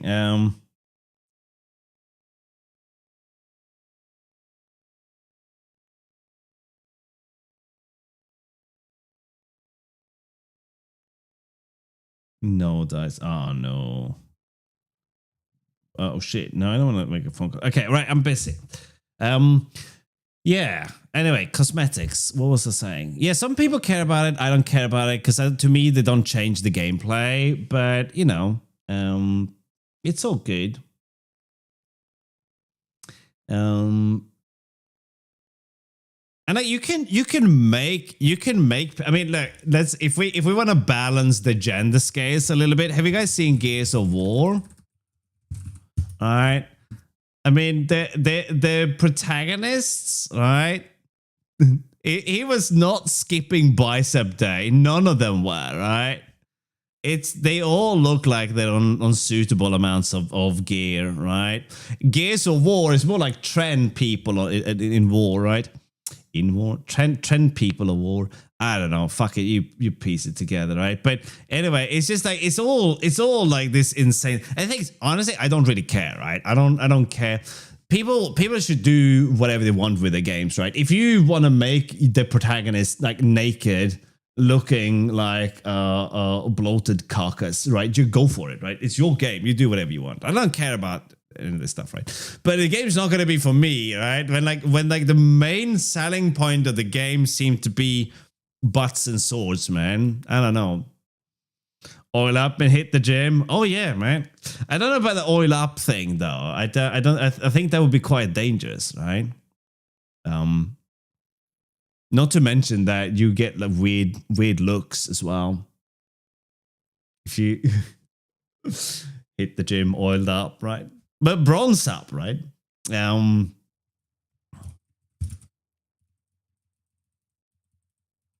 Are you starting to hit the gym, Don? Are you getting into like midlife mode? Okay, so we can send commands. That's good, man.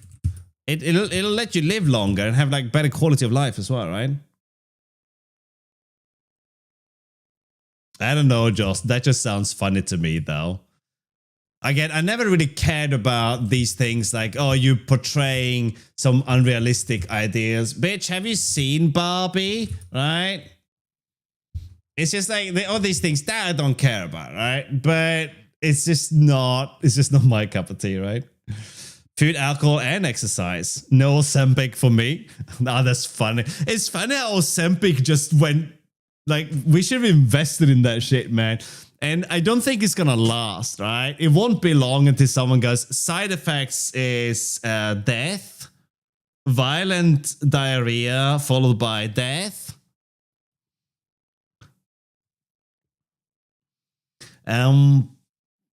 But yeah, well, the food thing, I don't eat enough food, right? I need to eat more food. Alcohol and tobacco, I cut that entirely out of my life. And now I cut out snacks as well. So there's no sugary treats for me. So this Easter, Jesus and the bunny just turned up and threw chocolate at everyone in the family but me. No, it's pretty good though, right? It's pretty good to get into that like midlife workout thing. Oh, you know what though, Don? If you're being serious about your workout, then and you haven't, do some like before pictures that you certainly don't have to share with the internet. But I really wish I had some, mainly because I can't see a difference, but the wife says there is one, and it's really difficult to know if she's in wife mode and it's kind of like, do I look fat in this dress? No. Automatic answer, no. Right? There's no point that you're allowed to stop and think for a second. You just go, no. Don't pretend like you're evaluating the situation, okay? The moment someone asks you that, it's just like, no, you gotta be fast like a ninja with that shit, man. It's like, do I look fat? No. Does this make no? That's no. That's it, right? But I wish I had some before pictures, right? Because I was like insanely skinny, like malnourished skinny, some years ago. Now I'm not that skinny anymore, but I can't see the difference, right? It doesn't matter though, right? You just shout, no, you look amazing. You look as good as the day we met, which, you know, works fine for me because I have this blindness thing, right? So I have no idea what my wife looked like some 20 years ago. Did I even know her 20 years ago? What year is this? 5? Okay. Anyway, so we can get a command here. Now we have to interpret this command somehow. And that's going to have to happen somewhere. Who is this? What am I doing here? All right. I'm getting super hungry though, so I think we're gonna cap it here. But we did sort of figure this one out, right? Not aphantasia. I got a face blindness, which is quite common, right?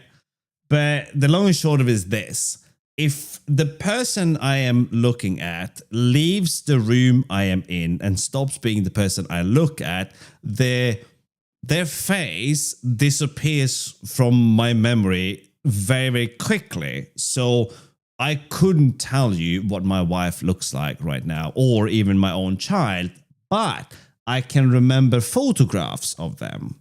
So I have lots of photographs around the house of my family, but I couldn't recall what they look like today. So the photographs, they might be like a few years old. Right. I didn't recognize my own family, my own parents, when I saw them last time. I was like, holy shit, who are these old people? Right. And then there was a mirror, but we moved on. Oh, that was low effort. Ooh, boo. But yes, no. So I have. It is very common. It's like 2% of the population has this, right?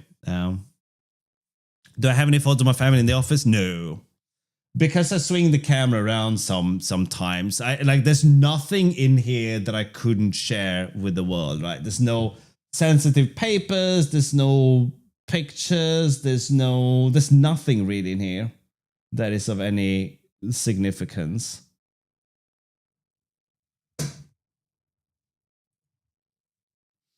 Love it first every time I see more. No, not really. I mean, I remember I was a wedding photographer, right? So I have a very large canvas print of my wife upstairs, and that I've spent a lot of time looking at. I can conjure up that picture in my brain quite easily, right? But I can't remember her now. I have no idea, and I've spoken to her before I started streaming. I have no idea what she looks like. If I try to remember her face, it's all wrong, right?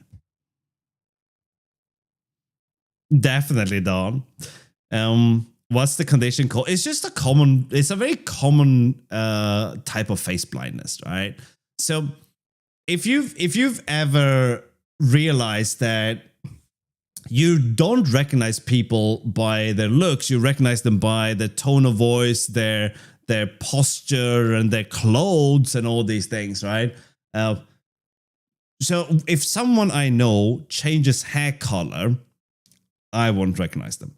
I'm my wife's cousin. I met her loads of times, and we went to a birthday party some month ago. And she's in the kitchen and she comes up to me and I have no idea who she is. So I put my hand out to shake her hand and introduce myself. And she thinks I'm kidding, but I'm not. That was a really scary moment though. And it's like, are you familiar? It's like, oh my God, you've known me for years, you asshole, right? Yeah, in like generally, I would recognize if my wife walks in here. I obviously know that she is my wife, right? It's just that I can't. If she walks out again, I can't imagine what it looks like when she walks in. I can't imagine her face. I have like no reference or anything. There's no face there. I can imagine someone walking in, but there's no details to them, right? There's no detail to the face.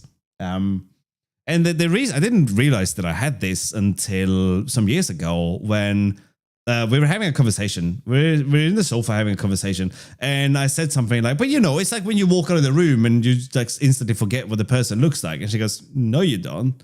I was like, "You don't?" Because no, people don't do that. And I was like, "Okay, all right."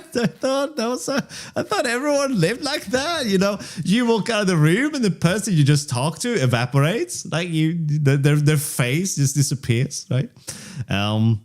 I do remember like what someone is wearing, but this has led me to walk up to strangers in the supermarket thinking they are my wife because they wear similar clothes, right? If if I see someone I know in a setting I don't expect them to be in, I can recognize that I know the person, but I'm not entirely sure who they are, right? So if someone who doesn't live in the same country as me has come over to surprise me, I would not recognize them.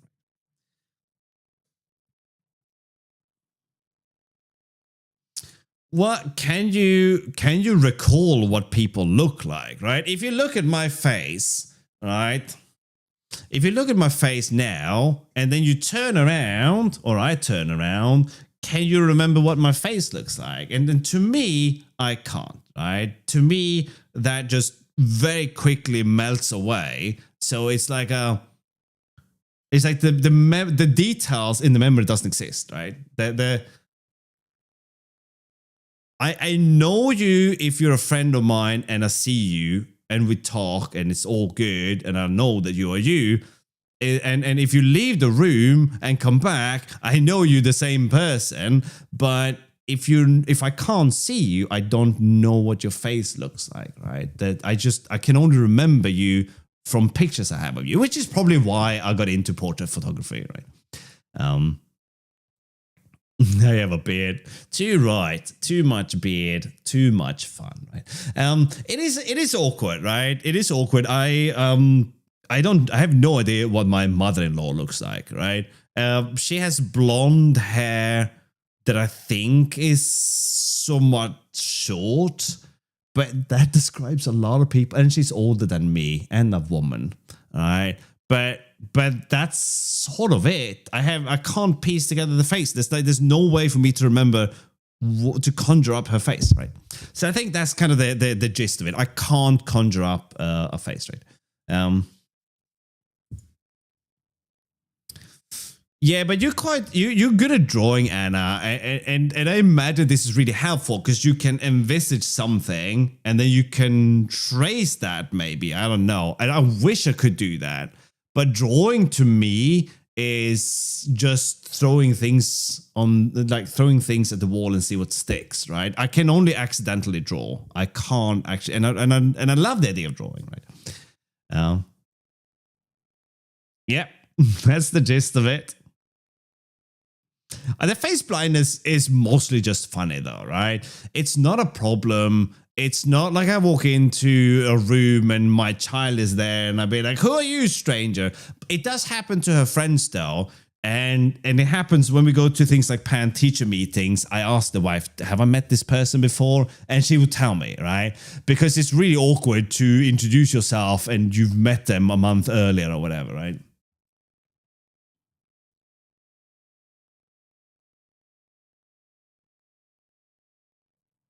Accidental drawing, yes. So if I manage to draw something that looks good, it's by accident, right? Anyone got a fan of it? No, I have so many incredible coping mechanisms that I can have conversations with strangers and they wouldn't know, right? A good example is I was outside a shopping center in another town, and some guy comes up to me and starts talking to me and walks with me, and he's like, "Oh, how's the family?" And it's like, "Oh, they're doing pretty well." So instead of me saying, I don't know who you are, I have no idea if you have a family or not, I say, and what about you? How's things over there?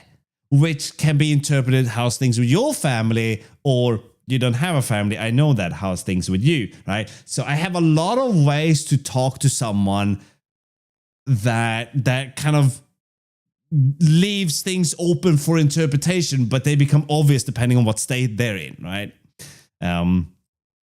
So yes, that's very yeah. I can talk at length with a stranger as if I know them because of this, right? Through using these vague phrases and comments, right?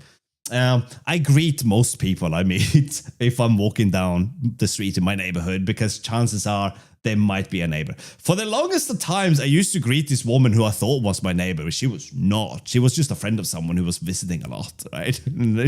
All right, greet them. But again, I don't engage in conversations with people about specifics if I don't like instantly know them, right? So I was walking with this person for a long time, and I met them in a setting I was not familiar with, so I had no idea who they were. And we're walking in the same direction, we're talking, and then it occurs to me that this person works in my hometown where I live, the Indian restaurant where I go unnecessarily frequently, right? But because he's outside of that setting, I just don't recognize him, right? I can't place him. Right? The kindergarten where my kid used to go, we had a birthday party, invited the whole kindergarten. One of the moms stayed after the party and was chatting with me a lot. And she's telling me about this like incredible dream she has. She wants to be a blacksmith. You don't forget someone who wants to become a blacksmith. And we're talking about all kinds of things. Fantastic person, lots of conversation. She colors her hair, and the week after, she's a complete stranger to me. I have no idea who she is. As I walk by her to pick up my kids, me and the wife, and she smiles and nods, and yeah, I do my thing. And then I said to the wife, "Is that a new person?" And she goes, "No, she was in her house a week ago for hours, right?" And I was like, "Oh, she colored her hair. Apparently, that was it. That's all it took, right?" And so I also have names. This is I shouldn't say this in public, right? but I have names for people to recognize them. Okay. So there are people in my orbit that are the angry one or the squished one and things like that. Right. So these are ways for me to know who they are. And when we're talking about it, because it's not just faces. I'm generally just bad with names. But that's just normal. I'm just normally bad with names, right?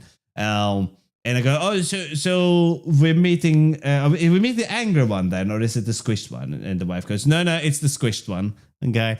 That's like it's just the way that some detail is sticking out to me. There are certain people who I can easily conjure up an image of, right? Like Steve Buscemi, right? I mentioned this in the past because he's got a very unique appearance, right? I think most people know what he looks like, and he's very unique. But if you are an average-looking person, and this is funny because people who are models, right, or model beautiful, these people are so generic to me that I cannot tell them apart, right?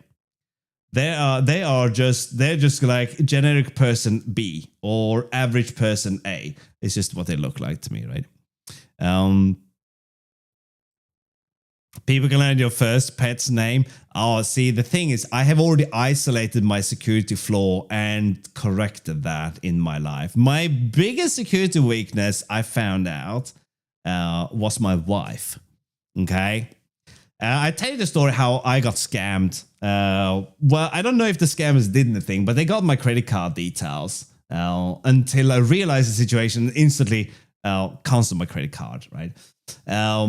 But she told me about this website that she wanted to buy something from. And I asked her, so where do you get this website from? Oh, Facebook. So I stupidly thought it was like a friend of hers on Facebook that had shared a link with her. But no, it was a Facebook ad and I had no idea. So I opened this seemingly normal looking website offering to sell dumbbells at a ridiculously good price. And at that point, I should have just red flagged, like too good to be true, right? But, maybe some like, return things or, surplus, whatever, right? It wasn't like crazy. It wasn't like adjustable dumbbells, amazing quality, $20, okay? It was still a couple of $100, right?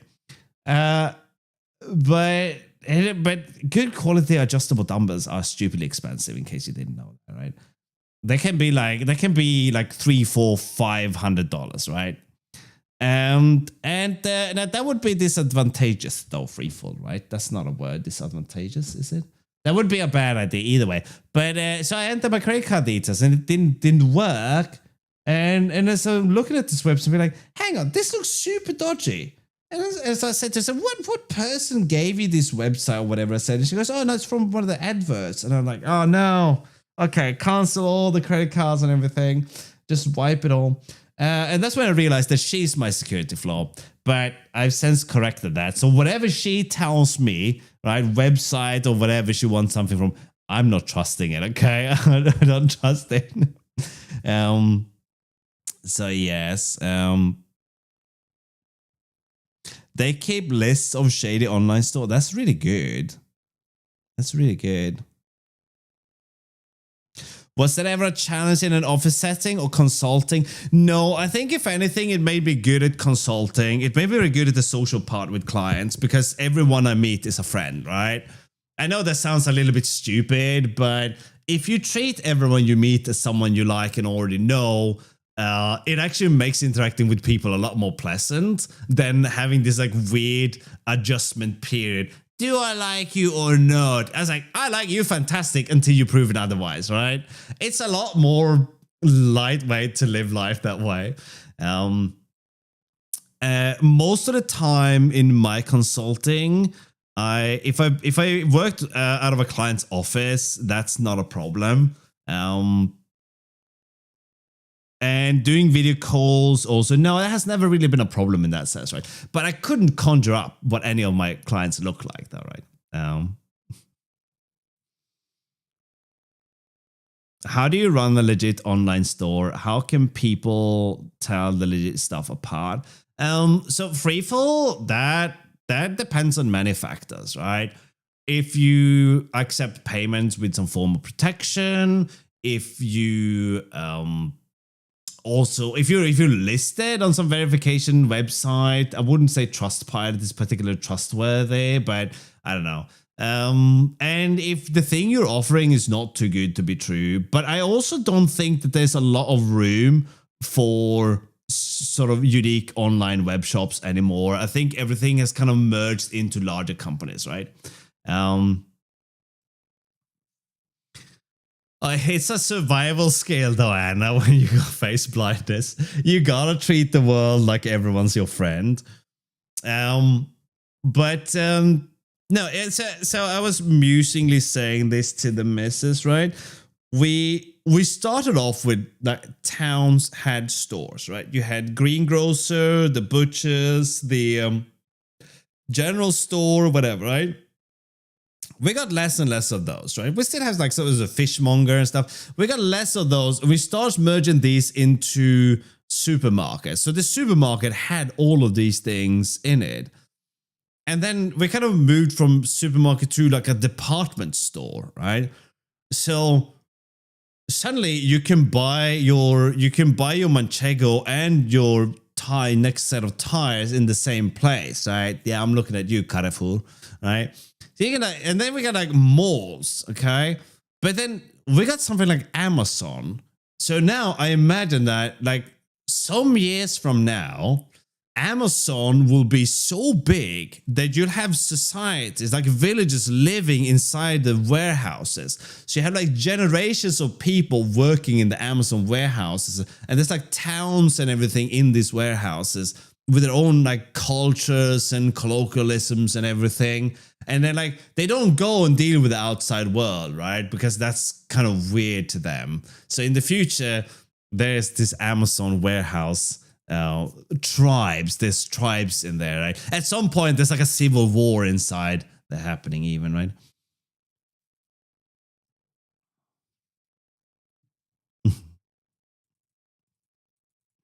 Like hobbits. Welcome to the Shire. What? I'm sure Amazon would like, oh yeah, right? I'm sure they would. I mean, companies have already realized that if you make the environment of the staff really interesting and good, right? You have game rooms, a cafeteria, and all this stuff, then people are less likely to want to leave, right?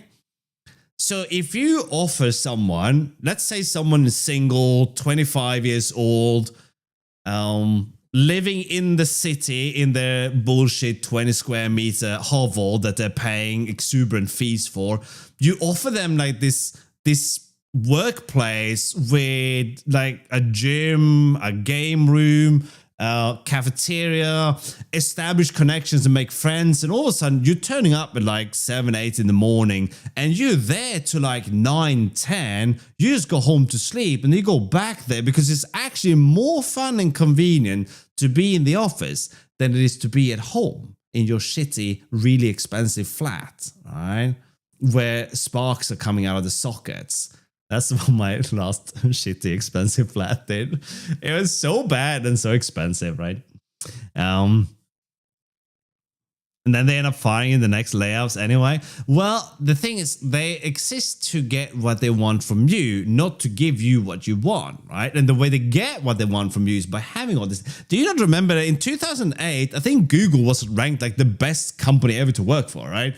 They had like chefs working there, so you can sit there and like bang out code. Now you can go down and get like proper cooked food, right? And if you ever lived the lifestyle where you sort of live and work in the city, then cooking is something you should know how to do. But you spend a lot of time eating out because you might not have a lot of room for the cooking, right? Black Mirror. Oh, I haven't seen the latest season, so no spoilers. I've seen the first episode-ish, but no spoil. I love that Chris O'Dowd was in there, but yeah, depressing stuff, right? There you go. But yeah, okay. Anyway, I gotta go and cook some food and hang out with my family. But I will be back tomorrow, and we'll see if I manage to think this through. Right? Again, please take a look at the challenge if you want to. It's more fun when more people are doing it. It's on the Discord. You guys have been great as per usual. I think I'm just gonna end the stream here rather than raiding someone today. Actually, we could raid Cosmo, right? He was hanging out here this morning. He seemed to be doing things. So let's do that, right? Okay. Well, I will be back tomorrow, probably a little bit earlier than I was today. We'll see what happens. I need to try to get things done, but there you go, right? It's been very chill. It's been very nice. Thank you all for hanging out. You guys have been wonderful. Thank you so much for all the subs. It was amazing today. Thank you so much. I really appreciate that. And I will catch you guys for the next stream. Bye.